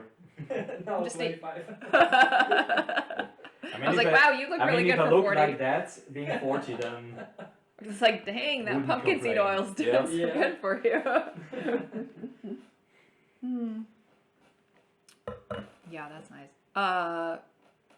When you were talking about just like aged wines, I was just thinking peripherally about Madeira wines. yeah, Thoughts on that? Do you guys like those? never had it. You have to have it. Yeah, That's a really special. I mean, you know how they're made? Yeah. Yeah, with the It's just kind of beat the insane. hell out of Yeah. them. So a Madeira wine essentially is unkillable. Unkillable. I mean, it's been like basically like Yeah. cooked on the top. The traditional is like cooked on the top of a roof of a winery. It's And- kind of stored at about 50 degrees, very humid climate. Basically, Madeira cannot oxidize anymore. So you can open it, and then you can just keep it open in your Yeah. cupboard because you've Nice. already it's already had everything bad Yeah. done to And it. this kind of style, And it's red grapes. yeah, so- it's this kind of style originated because of shipping. Yeah. Because they shipped the wine barrels especially a lot of to America, and on the open ocean, this wine of course continued to age in this kind of environment, and this is the style that developed from it. For example, Benjamin Franklin was a huge fan of Madeira. Just And generally a huge wine buff. He wrote a lot about wine. yeah. So you guys need to do a Madeira session on your Yeah. podcast. That's one of my Definitely. favorites. Yeah. Really want to do an episode of aging, the chemical reactions they take place, Yeah. the ripening, hmm all that That we stuff. can definitely do. Yeah. We'll do a deep dive. hmm Would you also want to make a Südsteiermark deep dive? Tasting 5 different wines from the 5 different Ortsan regions, hmm and also a Blaufränkisch deep dive. Ooh. And on that note, we can drink some Blaufränkisch now. Yes. Because, I really want to try that. Yes. because I also have another Blaufränkisch open Okay. aged one, and we can We could compare. them. Yeah.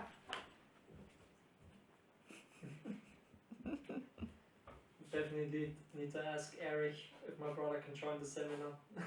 Yes.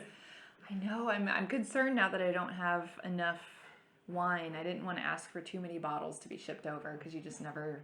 Not We're a bit everyone- limited on our not- I supply. don't think everyone will drink wine. Well, we had juice too, Juice. so at least people can try the juice if they don't Yeah. want to try the wine. Yeah. Yeah, that'll be fun. I think it'll be fun to have that practical component where Mm. people can taste while I'm talking, so it's not just like, oh, what does this even mean? Yeah. Yeah, I also want to do like maybe one semester of my master outside of the EU. Mhm. Definitely want to broaden my horizon. hmm Thoughts on locations where you want to study?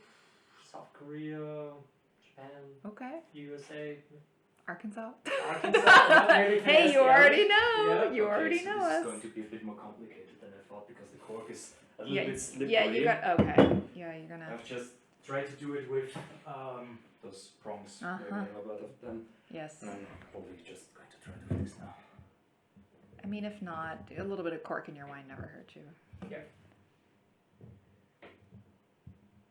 Where did you get this? Oh, so I'm doing some. Damn it. Ooh, yeah, Yeah. Old cork. yeah. That's always the problem. I don't know. Eric had it, and we're using that to practice for my furanial testing. And he said, "Well, take what you need for the testing, and then take the rest home for yourself." Oh, wow. I was like, right. For the episode. Hey, it's mine. I can do what I want with it. Yeah. Okay, perfect. Perfect. I've had some corks that just crumble, Yeah. and I have to strain And it isn't out. there like this special tool with these strange Yes, the tongs? tongs. Yeah. Yeah, you mean the Durant. The Durand. Okay, we have Maxi Reed logo says special tool. 2 different Blaufränkisch here.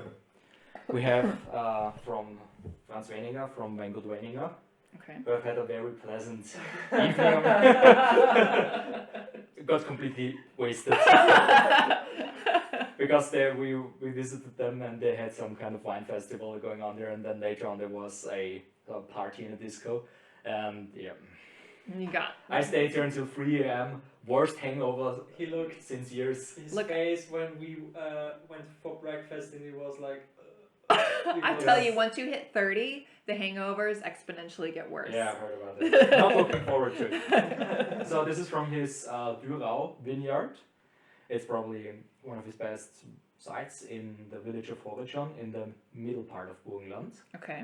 And this is the soil is predominantly iron-rich clay, and it's stylistically he has changed a lot over the years now. This is still more a kind of classical approach, and a bit a richer style, more concentrated, but already very elegantly made. Aged in large oak barrels, so you won't have much of a wood influence in here. Okay. It's just, Yep. I really like his wines. And that's a 2013, I see. Yep. Okay.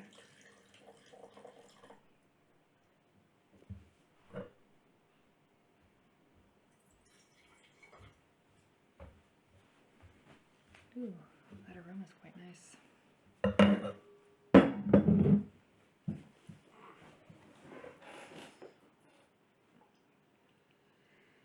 Nice. Mm.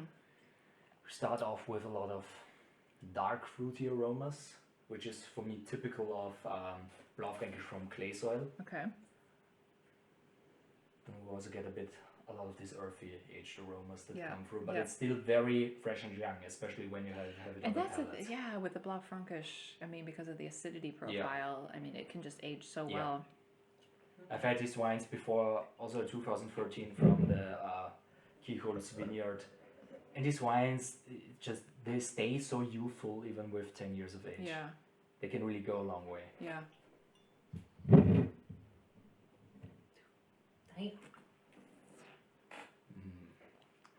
Yeah, so I remember in my Wines of the World class back in the Napa College, when we talked about Austria, we definitely talked about Blaufränkisch. Yeah. I mean, that's a big one. It's easily my favorite red grape variety. It produces so many interesting wines. It's a very terroir-driven red wine variety like Pinot Noir. We have the advantage here in Austria that in the Burgenland we have many types of soils. We have the Leitergebirge, which has a lot of mica schist and limestone soils. Then we have the Mittelburgenland, which has also a lot of schist soils in the Neckenmarkt area. But then when you go to Horizon and Deutschkreuz, you have much more clay. And then if you go a little bit south to Lutzmannsburg, it gets a bit more sandy, but also with a lot of clay and some limestone.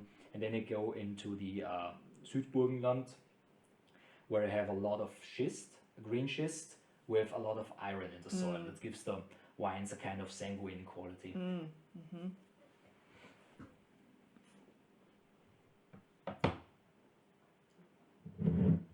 Smells as it tastes so fresh. Yeah. It's I know. incredible. Yeah, And it still has For medium grippy tannins. yeah.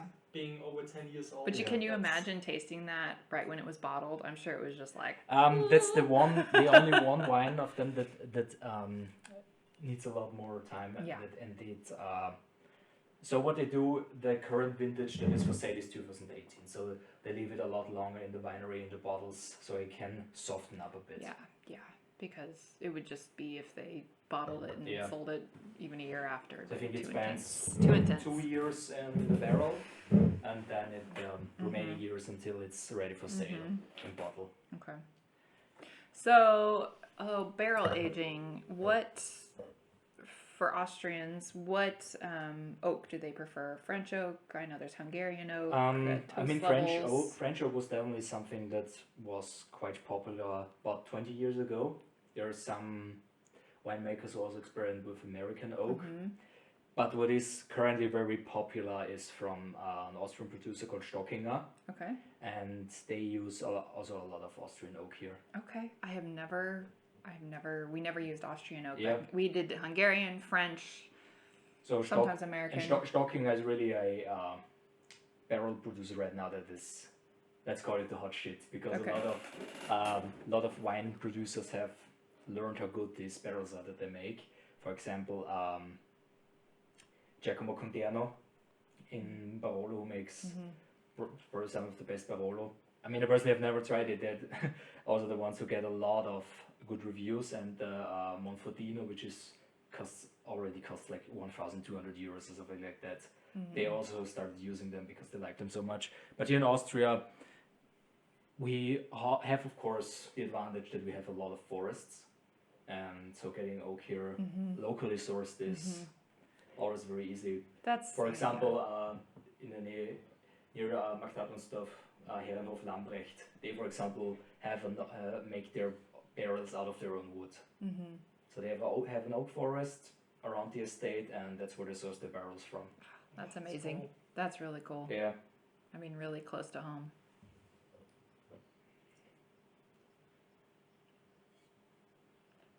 So what are your plans for the future regarding wine research? Oh, well, plowing through all my data and getting my defense done. But yeah, I want to go into, I don't think that this system really exists outside of the United States so much, but the University Cooperative Extension, that's a really big thing in the US where universities have programs where applied research is used for, basically is applied research to help industry folks. So that's what I want to go into a university extension program in viticulture and enology, so that I can have one foot in research and then one foot in actual helping industry folks solve their challenges.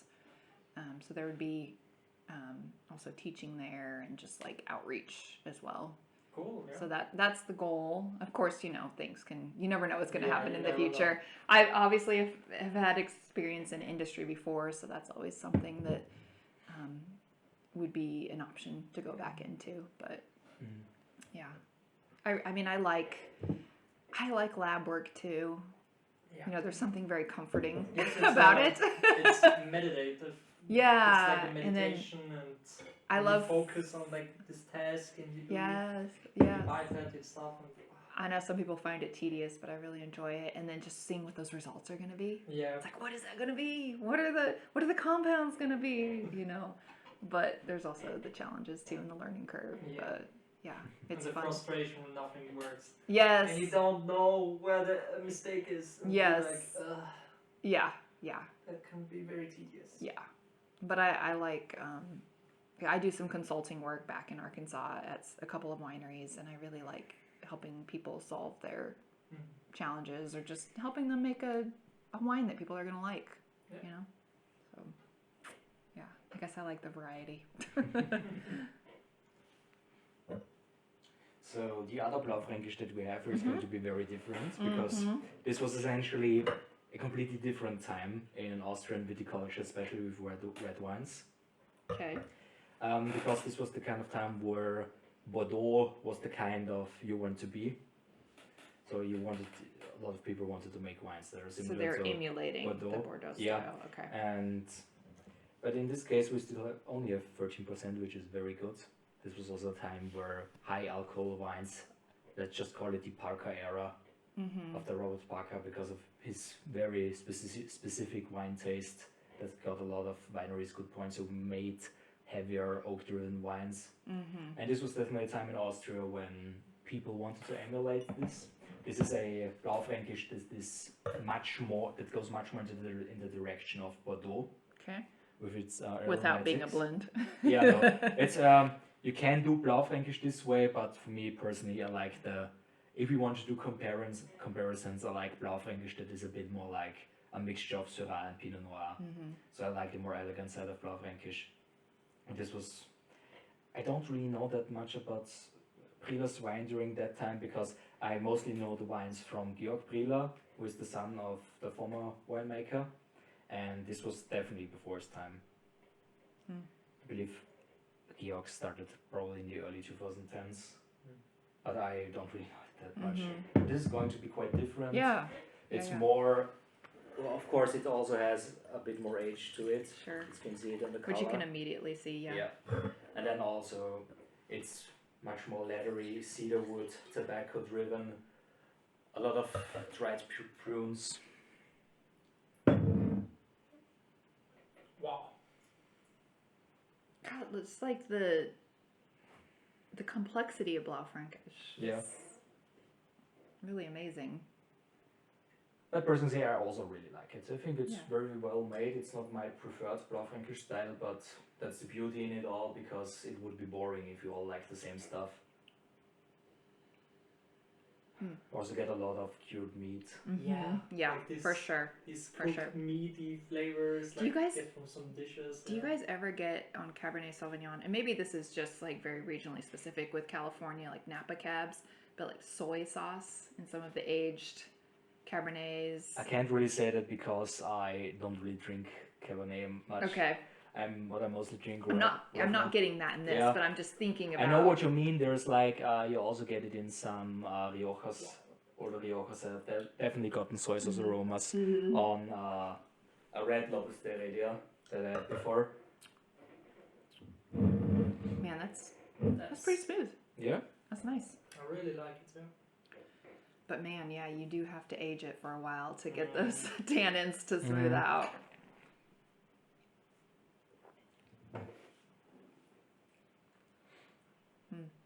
But I'm funnily enough, because of tannins, I'm also the kind of guy who doesn't not really mind tannins.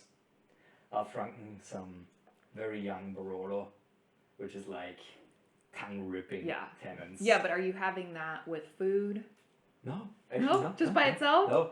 I just really like this crunchy bite. It just gives it a lot of structure. It can be overpowering, yes, but it's also really funny because it makes such an interesting contrast. Because, I mean, there can be too much. I've had some wines from the 2016 vintage, not just from Barolo, but also from the rest of Italy, which is probably the most structured vintage in the last 10-20 years, where I would personally say it's a bit too much if you want to drink it now. If you want to really drink it now, you have to put it into a decanter for 6 hours for this to somewhat soften up. Yeah. Take a bottle of oxygen. Just barge it. Yeah. Give it a good blast. I really like this kind of Blaufränkisch. This is really nice.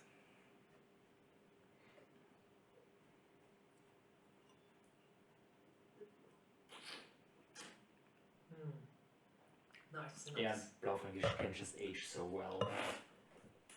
I guess I didn't realize how well. In my mind, I always thought of it as kind of more simple, but it's not at all. No, it's absolutely fantastic. If there's besides the Südsteiermark, also try to check out some Blaufränkisch wines. There are a few great producers you can try out from all the different regions. Brila is also one of them from the Letterberg. Then there's also Ernst Triebaumer from Rust, which is the neighboring region. In the Mittelburgenland, I personally really like Kohlfocke and Weninger. And from Südburgenland, you can try Wachter Wiesler or Kopfensteiner or also Krutzler, which make really good wines. So what are your guys' thoughts on Zweigelt? Don't personally like it that much. I mean, okay, so I have to talk a bit about it, because Zweigelt is the kind of grape variety like Vernage from Südtirol, where it's really easy to make a boring wine out of it. So it is the kind of grape variety where you really need to have a very clear picture what you want to do with it, and then have to put in the effort, because Zweigelt tends to make these kind of somewhat flabby, from an Austrian perspective, flabby, which is probably still fresh for non-Austrian wine drinkers. But it can be overly fruity and boring. But there's also great Zweigelt being made just with Vernage, where a few producers make great wines out of it. And with Zweigelt, if you want to try a really special Zweigelt, you have to try the Ried-Kirchweingarten from Gerhard Markowitsch from the Carnuntum region. Where is that? That is in Lower Austria, but just above the Burgenland. Okay. Well, me personally, I really like Zweigelt because it's like kind of a nostalgic thing because for a long time I really didn't drink red wine, only drank white wine and maybe rosé. And this was like my first step into this part of a wine culture. So it was like, my brother always says it's the red wine for people who do not like red wine. So. The red wine for weenies. No, that's not how I said it. Yeah, but for me, I really liked it, and then I went into Blaufränkisch, and that's where it all started. Yeah. No, so it's kind of nostalgic. Yeah. Okay. No, when I first started drinking wine, I was definitely started with whites and had to kind of ease into the tannins a little bit. Yeah. Well, I've had some Zweigelt rosés. Yeah. And I don't know, maybe I'm a simple person at heart, but I've enjoyed some of those. You can absolutely enjoy these kind of things. I personally really like simple Welschriesling. I really like, for example, well-made Welschriesling. I'm a big Welschriesling fan and a proponent of the grape variety. Very good. It's a variety that can make exceptionally good wines if you don't make it in this classic style. But I also have a space in my heart, I'd like to say, where small amount of this classic Welsh Riesling is in there, because when it's 35 degrees outside or something like that, it Yes, really hits that's the spot. all you. Yeah, Yeah. for sure. Yeah. But yeah, with Zweigelt I've also heard that you can make exceptionally good sparkling wine with it. Okay. Never seen that. Yeah, you can either make a rosé or use it as a base for Blanc de Noir. Okay. Nice. There's definitely one from Markus Altenburger. Markus Altenburger, another great producer for Blaufränkisch, who makes a rosé sparkling wine with Zweigelt. And that's supposed to be really interesting. And what's also interesting is that they are trying to use a new method for making sparkling wine, where they don't add any more yeasts to it for the second fermentation, because they want to do this more natural, spontaneous on itself. So what they actually doing is they make the first wine with it, and then they add an already fermenting wine to this wine. And this is then the second stage of fermentation, which you would normally do with added yeasts. I mean, you're still adding yeast, though, to it. Yeah, it's just a different... But from wine that was spontaneously fermented. That's from wine that was spontaneously fermented. That's the kind of approach that he wants to do. Okay, that's going to be some interesting aromatics there, for sure. Yeah. Huh. Dang, why didn't I think of that? I think this is only a really recent invention. I think someone in Champagne probably started with it because they wanted to do even more. What are they calling this style? Because you can't call it méthode champenoise. I have absolutely no idea what it is called. Probably something like méthode naturelle or something like that. Huh. But I'm not sure. That's cool. Could be a future research topic. Oh yeah. I think it is always more questions. For sure. Something like that. That's a really cool idea. Yeah, I like that.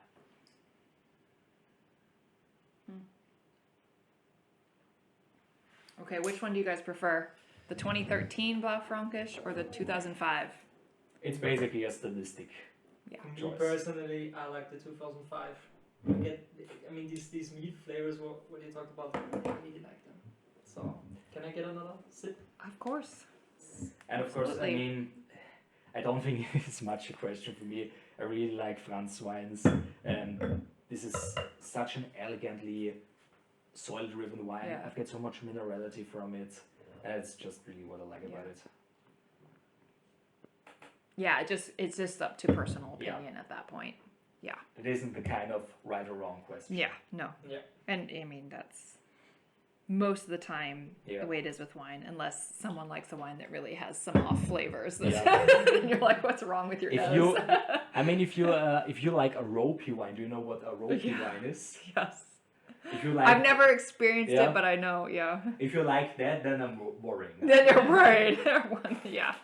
Because that is just not acceptable. Okay, what are your guys' But the thing with ropiness is you actually can get rid of it if you put it into a decanter. What I've heard from it, it's I think proteins that then just naturally denaturate. Well, so you're talking about the ropey wines that are produced from the Zygosaccharomyces yeast? Or are you talking about just protein precipitates? I think I can't really answer to you this question. It's a little too technical, but what I mean with ropey wines is that they have this kind of slimy texture. Yeah, then that's Zygosaccharomyces typically. Yeah. And from what I've heard, if you shake it a lot, you can get rid of it. Yeah. I mean, you gotta be able to precipitate it out, But gross, it still has off aromas, I'm sure. No, what I've heard, you actually don't really have any off aromas from it. I mean, the big bane of, when you're just going to the topic of natural wine, mousiness. That's the kind of... the interesting thing is about a third of the population cannot actually taste this of flavor. I think I might be one of those. Because I do not know what a mousy... I've never had it. They call it mouse taint. Yeah, I've never had it before. But the kind of natural wine that I mostly drink is from very good producers who make sure that this does not happen. Sure. Yeah. I know a winemaker who's like, he's like always tasting mouse taint in wines. I'm like, I don't know what you're talking about. Flavors are subjective, of course. Sure. But some people... For example, the Czech love diacetyl in their beer. which is usually considered an off flavor when it comes to beer. Yeah. But the Czech really love this, and they make sure Mm. it Yeah, stays still. in their beer. If there is Interesting. one quote-unquote off flavor that I really like, Brett. Okay, I was about to ask you guys Yeah. about Brett. What your thoughts are on how much Brett can you handle? I probably can handle a lot. I really like it. For example, Wachter Wiesler is a producer that oftentimes has a bready note in their youth, but it's especially. I personally don't think it's that intrusive. I really like it, and if you want to get rid of it, put the wines into the decanter for 2 to 3 hours. Then it just subsides naturally from these wines. Weininger also has in their youth the wines also tend to have bread. I think I've had wines with that flavor, but Yeah. I can't even remember. Yeah, the thing is, I remember driving past in the Südsteiermark horse stables Okay. and with my bicycle, and then that smells similar to a wine I've had.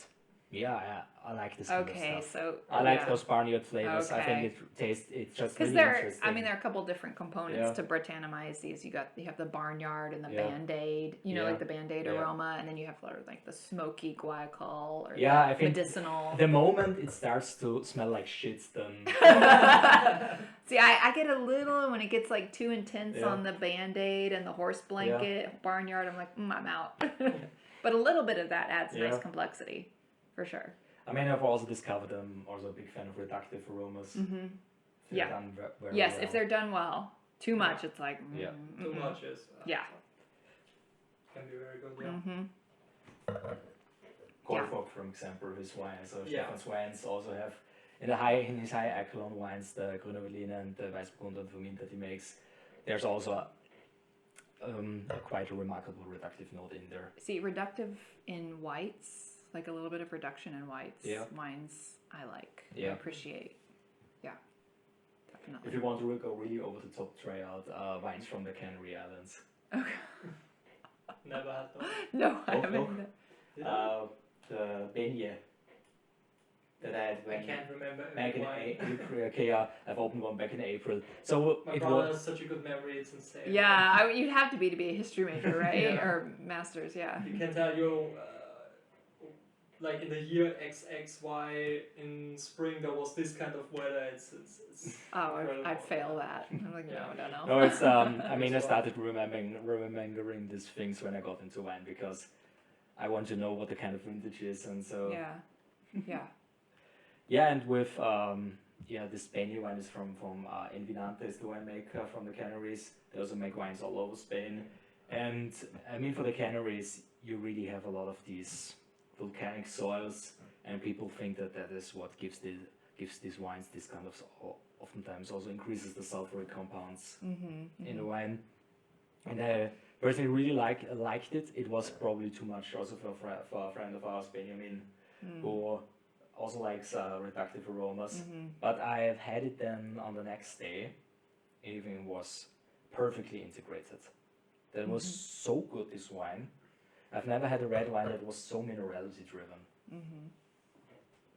Yeah, I mean, that's the thing I find with a lot of those wines that are kind of funky when you first open them. Just give them a day, Yeah. yeah. and then it really mellows out. Give it time. Because I think a lot of people would just be like, well, this is gross, I'm just going to toss it. No, wait 24 hours, 48 hours. It's always the problem when you go to like a bar. Yeah. Like, we True, had that you problem, can't. and we got a Commando G. Commando G. Commando G wine, and it was really good, really good on the last glass we Yeah. had. The earliest glasses were also good, but you notice the difference in flavor. Yeah, so really. much. It Oh, really yeah, needed to open up. It was yeah. the 20s. Well, it was the La Bruja de Rosas 2021, and 2021 was outside of France. 2021 probably one of the best vintages in all of Europe. So Spain, it was fantastic. In Italy, it was fantastic. Here in Austria, it was fantastic. In Germany, in my opinion, it was also fantastic. There are a lot of people who would disagree with that because the Rieslings that were produced there were just much more clear, not that warm, had less ripe aromas. And there's some people who just prefer more riper style. And that Commando Gate was finely reductive, definitely reductive on the first glasses. it took a bit of time for that to properly integrate. But I mean, there were a few problems, of course, when you open a bottle like this in a restaurant. So the best strategy for something like that is just to tell the waiter, the sommelier, to put it into a decanter and then drink a few glasses.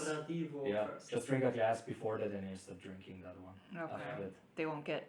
I feel like if you ask that to a waiter in the States, they would be, especially if you're in an area where there's not a lot of wine knowledge. Yeah. They'd be like, what are you talking about? But yeah, they were handy enough to put it into a decanter and then That's also good. to put Yeah, it into a tray, a bucket of ice. So Yeah. to put it in there, so cool it down a bit. Okay. Because it's definitely a wine that benefits from drinking in about 16 degrees Celsius. Nice. Yeah. Almbroga, it's called. Südtiroler Platz, near the art Okay. building, the strange one that looks. Oh, Yeah, is it across the way? Yeah, it's just opposite of the art museum. I think I know what you're talking about, and I have passed by that place many times, and like, I cannot take my 4-year-old in here. Yeah. No, they make probably the best popcorn that I've ever had. Yeah, it's so good. Okay. And it's a really nice bar. They have a great selection of wines. Yeah. They also have a few wines with that they open with a cover bar. Do you know what a cover bar is? It's a kind of needle thing that you push into the wine. Oh yeah. Then you pour out a glass of it, and then it releases argon Oh gas. yeah. Into I the know. bottle. Okay. Yes. Yeah, for sure. But last time we went there, I was wasted before we even entered the bar. And he was trying You to and talk. your wasted And story. I told him to talk to the waiter. It was so funny. Oh my god. Yeah. That was so awkward. I couldn't. I wanted to ask him if we could sit at the bar, and I asked him 2 times, and the sentence was completely wrong. I was like, "Bar sit together," something like that. Ah, it was so. You must have been really wasted.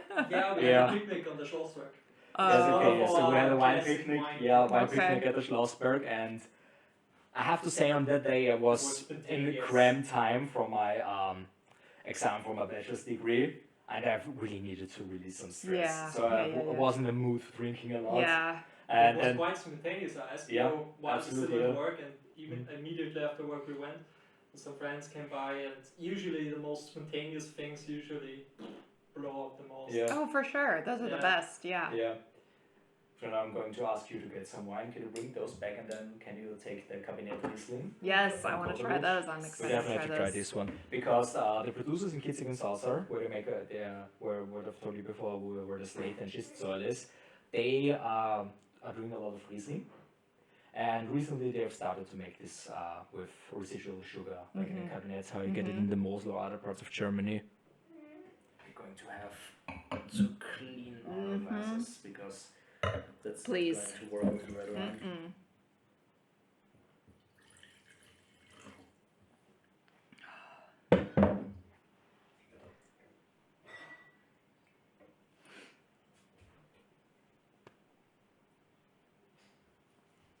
I'll toss this out.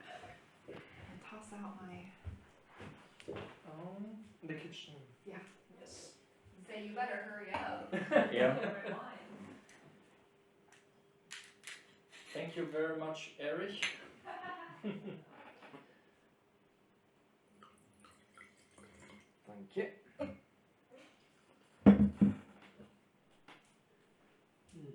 Okay, so we're starting. Yeah, we got a minute.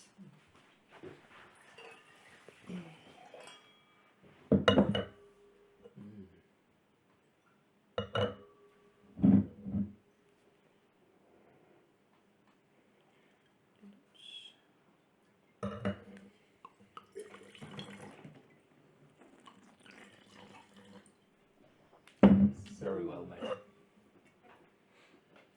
Wow. All of those classic Riesling aromatics like peaches, orange blossom, fine minerality. Oh wow. Somewhat similar to the cabinets I've had from the Mosel, but I would say some parts of the Mosel cabinets are definitely more mineralic than that. But Kitzig and Sauser Rieslings have their own identity. I really like this one. Wow, this is special. Eric has very good taste. Yeah, he does. This is pretty exceptional. Wow. Probably opened it too early, but you know what? It's very good right now. Mm-hmm. A lot of peach. No need to worry about that. Yeah. I think. But you know what? It's, you know, you get the different flavors at the different stages, and Yeah. this is a very nice flavor right now. No, cabinet is definitely something that's also very good. Mm. It was in its early years. And he was saying, yes, that it's an easy drinking wine. The cabinet. A lot of peach, yeah, for sure.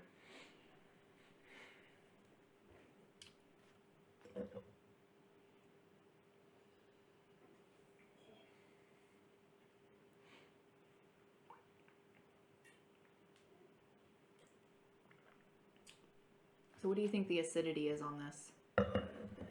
We have to take into account the sugar, so Of course. probably between. 10, 11? I mean, acidity probably not that high. No, you don't think so? Okay. Yeah.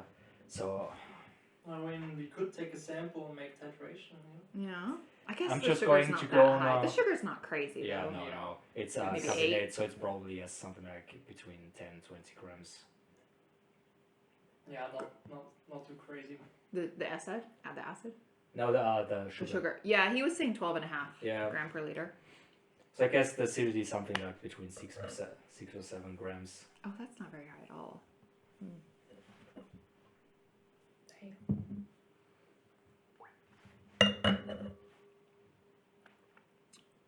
Mm. Very good. I mean, you can look it up. That's true. I guess we do have Google and Yeah. whatever else. Yeah.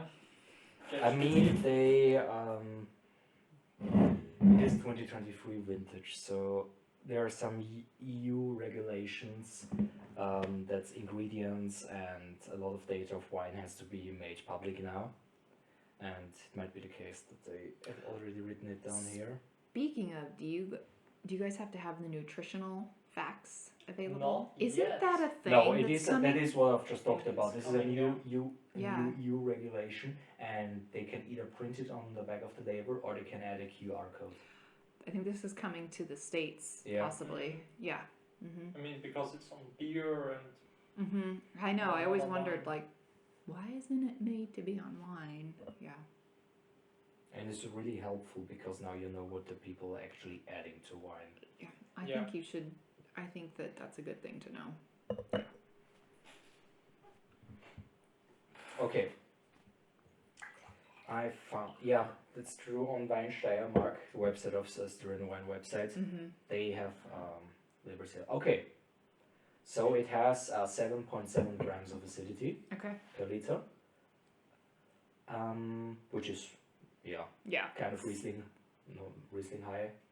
Just going, man, there are very different kinds of acidity with Rieslings. I've also seen one from warmer regions with 5 point something, but 7.7 is already quite high. And residual sugar is 28 grams per liter. Oh. Okay. But it doesn't. It's not. Yeah, it's not overwhelming. No, It's actually, not out of because we balance have at a lot all. of acidity in here, and that it's very well what makes balanced. this well, yeah, quite balanced. That's nice. I need another sip. You can. You can. No worries. Yeah, you saw all those that wine shipment he had on Yeah. the cart. I'm just like, oh, get your hands on that. Yeah, it's outside of my office. Just and there. I see all the packages from college, and I was like, damn, Eric. That's I also have a really interesting anecdote because when I was still working at the institute for history institute for contemporary history, my boss told me to take a look at one of the old offices that we have there, where a lot of books from a former professor were, and I had to make photos of them and send them to the librarians because they would be put in the library.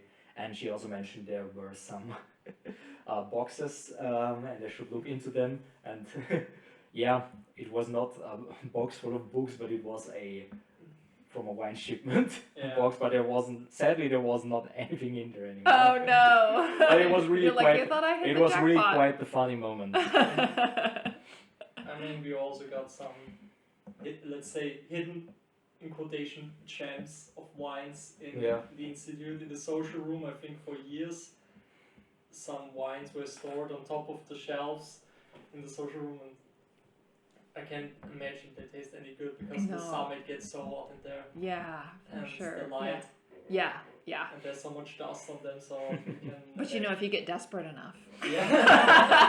Yeah. it is ethanol. Yeah, sure. It will get you drunk. Yeah. I mean, if that is the case with so much ethanol in this, Yeah. it's I mean, For sure. how about we do a field experiment and try that one Zweigelt bottle that you have there in your room? no. That's been open since January, and I'm too lazy to throw it away. Can you bring it in so we can look at it? I mean, I can, yeah. Okay, I kind of smell sniffed it? of it about a month ago. It was a while. I mean, it's vinegar at that point. Sure, but Yeah. still. I mean, it's I'm always I mean, interested in off It's flavors. not even a good wine no. Why don't you just throw it away? because How hard is it? there's absolutely no reason to keep it. I'm just too lazy. Be careful. Be careful, it might hit you. Where did you? Oh gosh. Bought it at I a really want to supermarket. smell Okay. this. Yeah, that smells like balsamic vinegar. Yeah.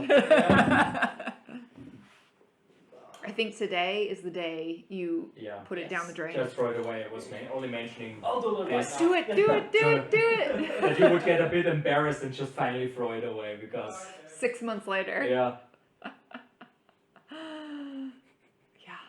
Balsamic I through mean, and through. if you want to smell something interesting, it's already the bottle is already empty, but this is Jamaican rum with high ester content, Okay. but you cannot get the smell out of the bottle. Mm. Oh wow. That's very pleasant. Yeah. At that point, it's a bit subdued because when that was fresh, it just really hit you in your face. Ooh, that's really Yeah, I like really that. like this kind Yeah. of style of rum. It has this very confusing type of measurement. What is it? Grams per hectoliter. What? Yeah. I don't know. Okay. It's the kind of measurement they historically used for these rums. Milligram per 100 mil. Yeah. It's like, ugh. Yeah. So what were are your parents vinophiles, or what got you guys into wine? So me personally, okay, there's I think like in our school and like in the area when you turn 16, you like kind of just start drinking like. But the legal age is 18, No. right? No, 16 16 for for- fermented yeah. beverages. So things like beer, wine, cider you can buy with 16. Is that all over Europe? No, No. That's just in Austria. Australia. What? Yes. And I think in Germany it's also beer and yeah, wine with beer 16. and wine with 16. So you kind of That's interesting. And the Okay, thing I is, did not know that. that is only a new thing. Quite a few years ago, I think in 2016 or 17, you could still buy vodka also at yeah. 16 years old. in Vienna, for example. Yeah. So alcohol laws are here quite liberal. Yeah. In that regard. But then, a side note, maybe the alcoholism rate, do you think it's lower than in the States? No I think idea. it's higher. No. Okay. No idea. It's really hard because in the US you have, I'm just going to call them Puritans, Mm-hmm. who don't drink at all. But here in Europe we have a lot of more people who just drink a glass or two to a meal.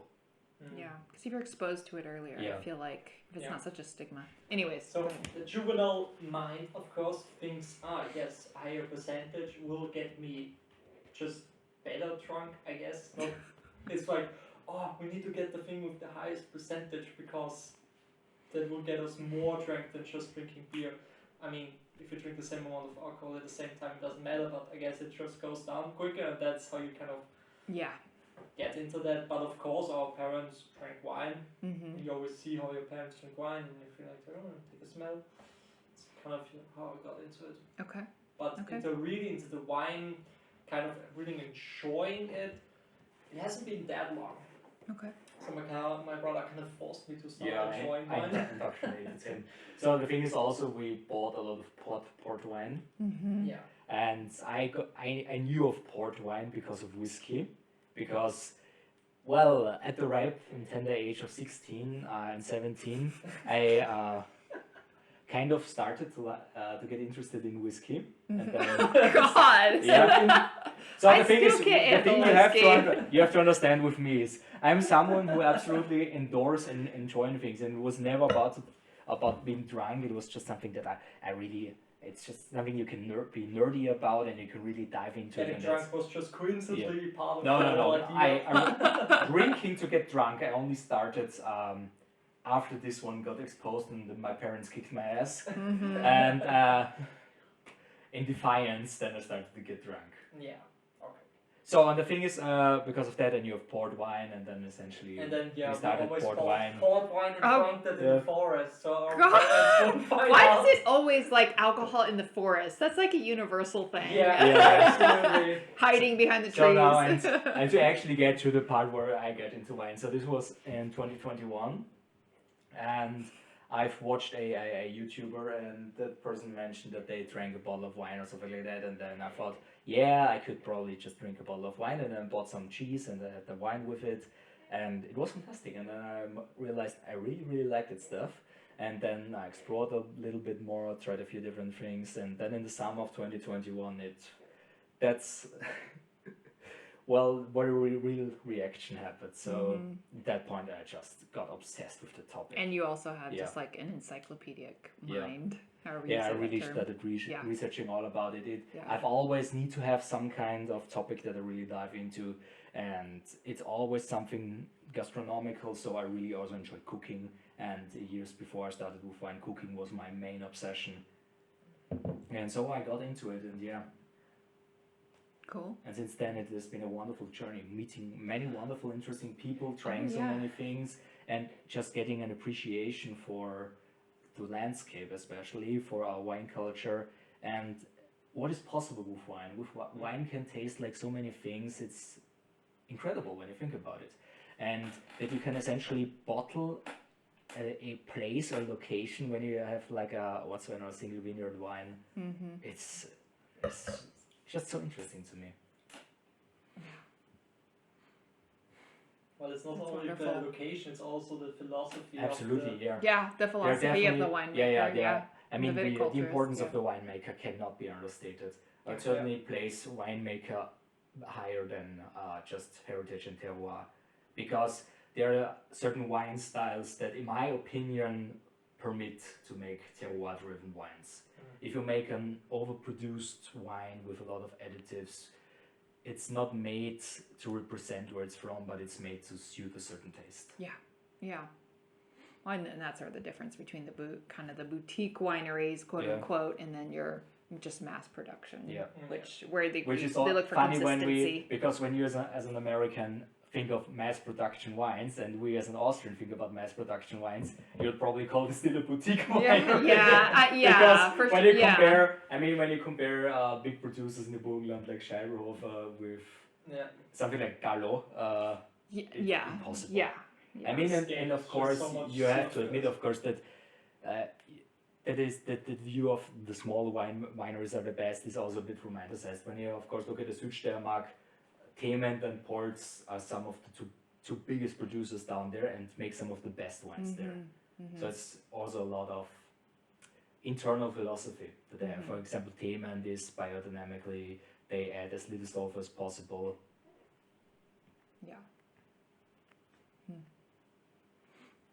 Fascinating. It's from the American POV, it must be like insane for like 16-year-old Austrians to get like drunk on port wine. The thing is, I thought it was with 18. port wine, I didn't realize Austria was 16. With port wine is actually that you wouldn't actually be allowed to buy it with 16 because, of course, a grape spirit is added during the production, but nobody knows that. Wait, so they're still selling it? Yeah. Yeah, but isn't that kind of I mean, like we know The thing port is fortified. But you can't expect a cashier at the Yeah, supermarket okay. to know this. Oh, Because so you guys are taking. funnily enough, there is this beer brand called Desperados, Yeah. which says tequila flavored, which for me there is no tequila in this, it's just flavored with aromatics, but they wouldn't sell it to a friend of mine because it said tequila. Tequila, which And you're like, no, there's no sometimes tequila in if you there. buy alcohol for beer, they still ask for your age, your license to see alcohol-free beer. Well, I have to say something. It's a bit strange. I have never been asked for my license when buying alcohol. Yes, because you look very old. No, I look mature. That's Okay, up until 5 years ago, I was asked for my license. You guys don't know my age. I'm not going to tell you. No, the thing is, when I started getting into drinks and then out of defiance we started to buy something like gin or vodka, I already started to let my beard grow. So I had that advantage. Yes. Nobody ever asked. The beard always. And the helps. only times we have been asked was in a group. So when it was with someone else. I've been asked a few times. Yeah. But after that, after I turned 18, never. After I grew a beard, never. The beard makes all the difference. Absolutely. For sure. Yeah. Yeah. It's a kind of cheat code because when you're as a man, you want to look a bit older and mature when you're in your 20s, and when you're getting older and you want to look younger, you can just shave off the beard and you look 5 years younger. True. True. Oh, And I have to. life lessons. What's also funny is now that I have to mention it. This episode is already longer than the other ones combined. Yeah, true. That's But okay. it's so interesting to talk with you. Yeah. Yeah. Yeah, this is fun and getting to try all these different wines Yeah. and just different perspectives. Mm-hmm. 16 years old. That's Yeah. bizarre. Okay, so how old were you guys when you first tried wine That is not or a question. alcohol? That is not a question that I can answer because we've definitely asked in our early teens for a sip of something from our parents. Yeah, but like what's Okay, the first okay, time like I got drunk, Yeah, okay, that's an answer. That's a question that we would can answer. have been 15 years old. but you're like your parents didn't let you try it when you were like 8 years old? No. I mean, that definitely happens, but Yeah. But I mean, can't it is a remember. difference between like trying like A Yeah, sip. yeah, that's Yeah. something different, yeah. Yeah. But I mean, the first time when I got drunk, when was that? Probably when I was 16 or something like that. Okay. I mean, the real first time that this got out of hand, I'm just going to say, was on a school trip when I was 17 to Pula in Croatia. Oh, that's the worst. And I of sadly course, missed that. I yeah, sadly missed because that. it was COVID during his time when he was It's in 7th grade. Ocean Yeah, yeah, biology excursion. Yeah, of course, in Pula Croatia, nobody cares Oh. about your age if you go to a shop and buy alcohol. Oh, Yeah. really? And, In yeah. Croatia? Stories. Really? And really got that was. Bad.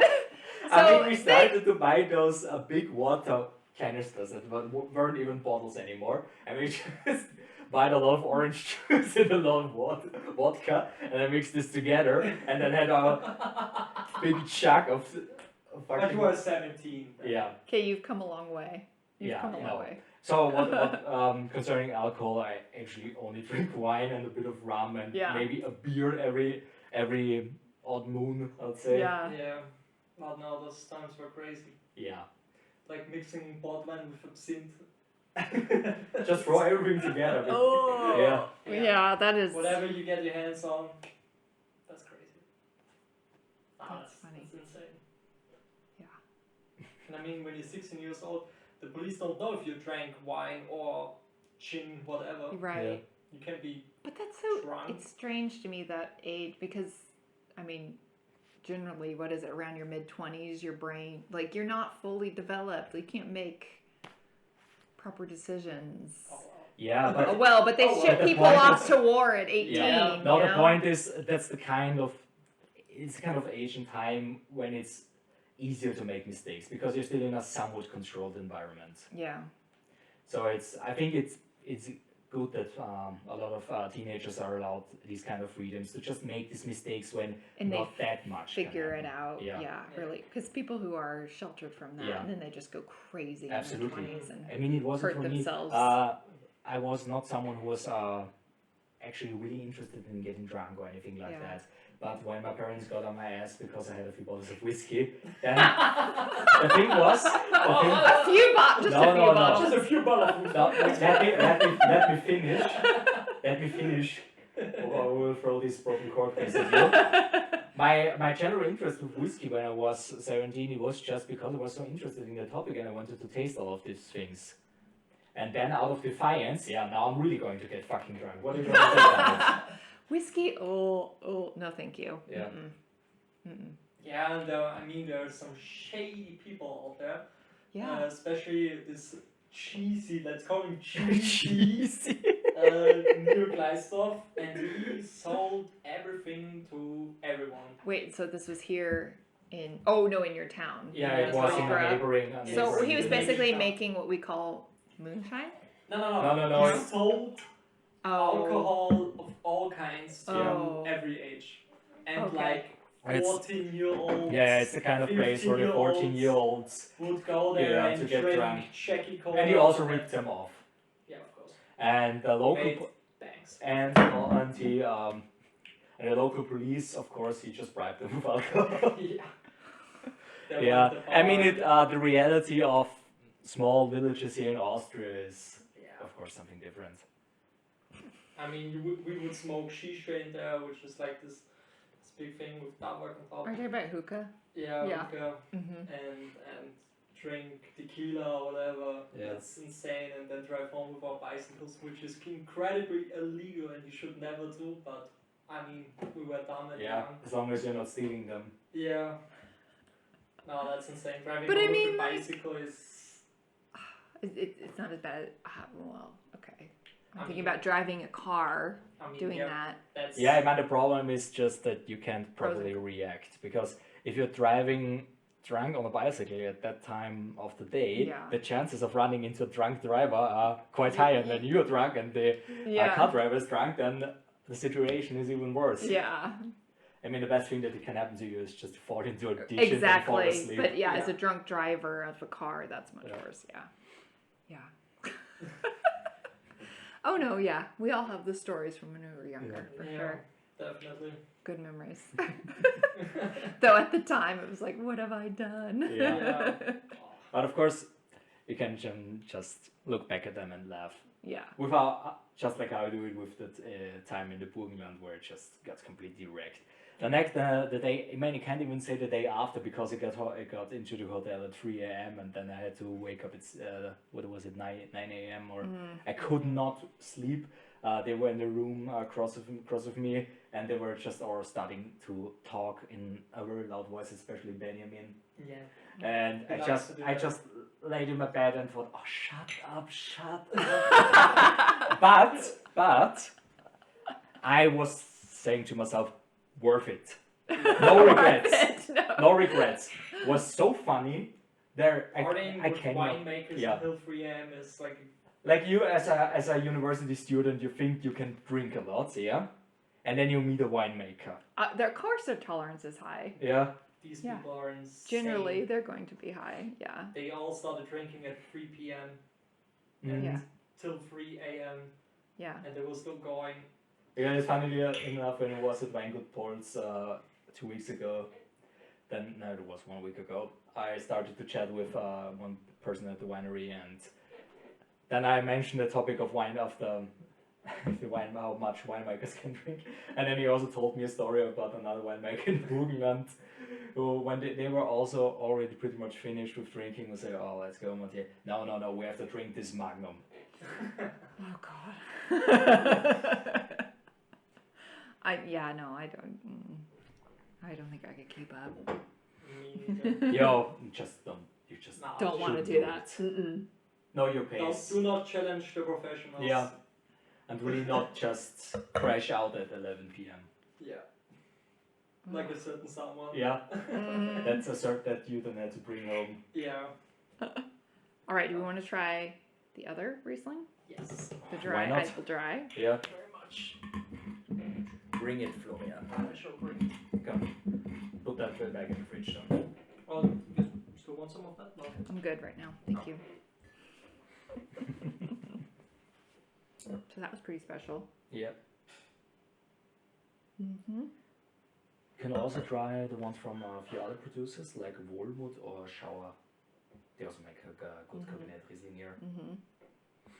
Yeah.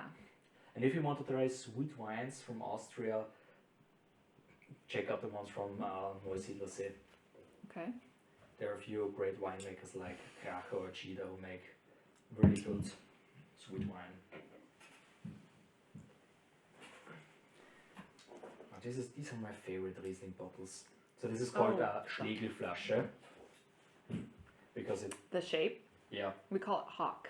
Okay. Hawk bottle. Yep. In the States. In English. Yeah. It is called a Schlegelflasche because it looks It's like. a beautiful. Yeah, some kind of baton. And I mean, what I don't like about them is putting them in your fridge because sometimes They're a bit. the compartments of your fridge are not high enough. Mm-hmm. And They're a bit I have long. a bit problem. Yeah, especially they don't really fit into our fridge if I put the cork back in. I especially bought some closures for this kind of bottles. Okay, you're kind of stubborn. Come on, foil. Come on. Yeah, that foil is really stubborn. What do you want from me now? Okay. Gotta work for it. Yeah. We have Diam cork. I really like Diam because you still have a cork to pop, but you don't have to worry about it being corked. But like, I mean, the quality has improved of natural cork Yeah. in the last few years. We've talked about a few winemakers about this topic, and as said, 2000 up to 2015, those were the really bad years, but the quality has steadily improved by now. See the cork. Mm-hmm. Because they Yeah. now Yeah. also have a optical analysis machine to check for cork, but the problem still is they can't really look deep into the cork. So if you want to age a bottle for like 20-40 years, that is going to saturate with the wine and the cork taint might leach out. DM. Yeah. We did. I mean, it DM could- is a couple. Yeah, we've used that before. And it can even be worse when your whole barrel is tainted with cork. That can also happen. Yes, it can. Mm-hmm.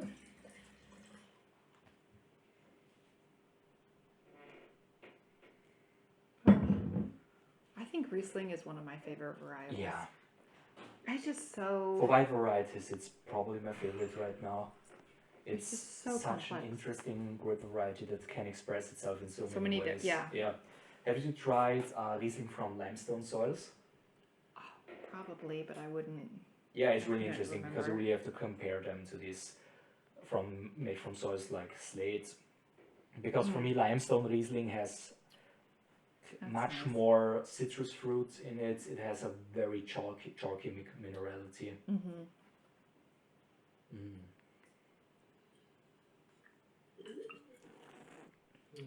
Well, I like the cabinet. This is what I'm gonna prefer at the end of the day. Yeah. The minerality. The dry, the minerality.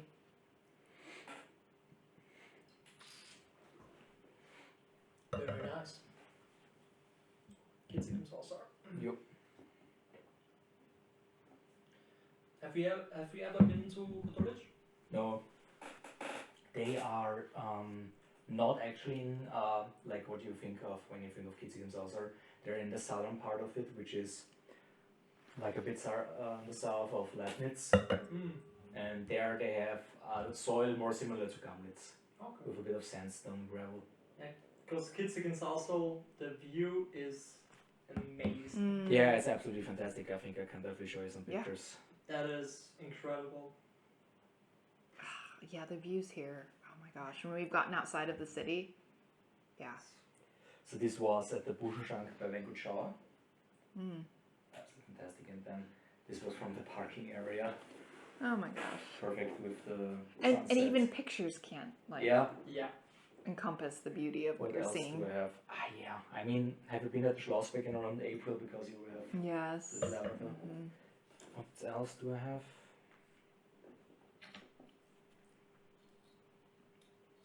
I also have a bit of South Tyrol. Oh wow. Oh yeah, we've been there. Which is really interesting, this winery, but we can talk about ages about that again. Yeah. Yeah, because we Well, were there. South Tyrol is really a nice place. The mountains are incredible. It's Yeah. just go next Yeah. to you. Oh my gosh. You guys are so fortunate. And this is where we are actually from. This is in Graz area. Why won't you turn? Come on. Is it a bit? Did Benjamin call you as well? Not. Called me before, but I did not respond. Yes. Okay, so that's what it looks like where we are actually from. Not a bad view. It's fantastic. Yeah, and as I said, I really needed to get out of there to actually start appreciating it. And Yeah. that's what, for sure. I think when you come home, like Yeah. Arkansas or Colorado, you're gonna really Yeah. like have a new Okay, no, this is appreciation also For the perfect. humidity. This is also perfect. This is in the Südsteiermark at the Nussberg vineyard from Wein, Graz, and a perfect autumn landscape with the sun setting at this point, golden hour. It's always funny to show someone pictures on a podcast because nobody will be able to see them. I know. They're like, oh, what does that look like? Good. Mm-hmm. I think we'll be having to end. Yeah, because the time is actually running out. The time is actually running out. Oh my gosh, yeah, for sure. Okay, then. Amanda, thank you very much for coming today. Thank you guys Absolutely, it was for wonderful sharing the time with you. wines and sharing, having the wines with me and big educational experience and just fun talking. Yeah, absolutely, Yes, it was a blast. really enjoyed it as well. Well then, dear viewers, I hope you actually made it to the end, or should I say listeners. Yeah, it was a bit longer today and in English, so if you have problems with that, I can't really do much about it. Yeah, ask ChatGPT and just add some auto subtitles. And yeah, bye-bye. Bye.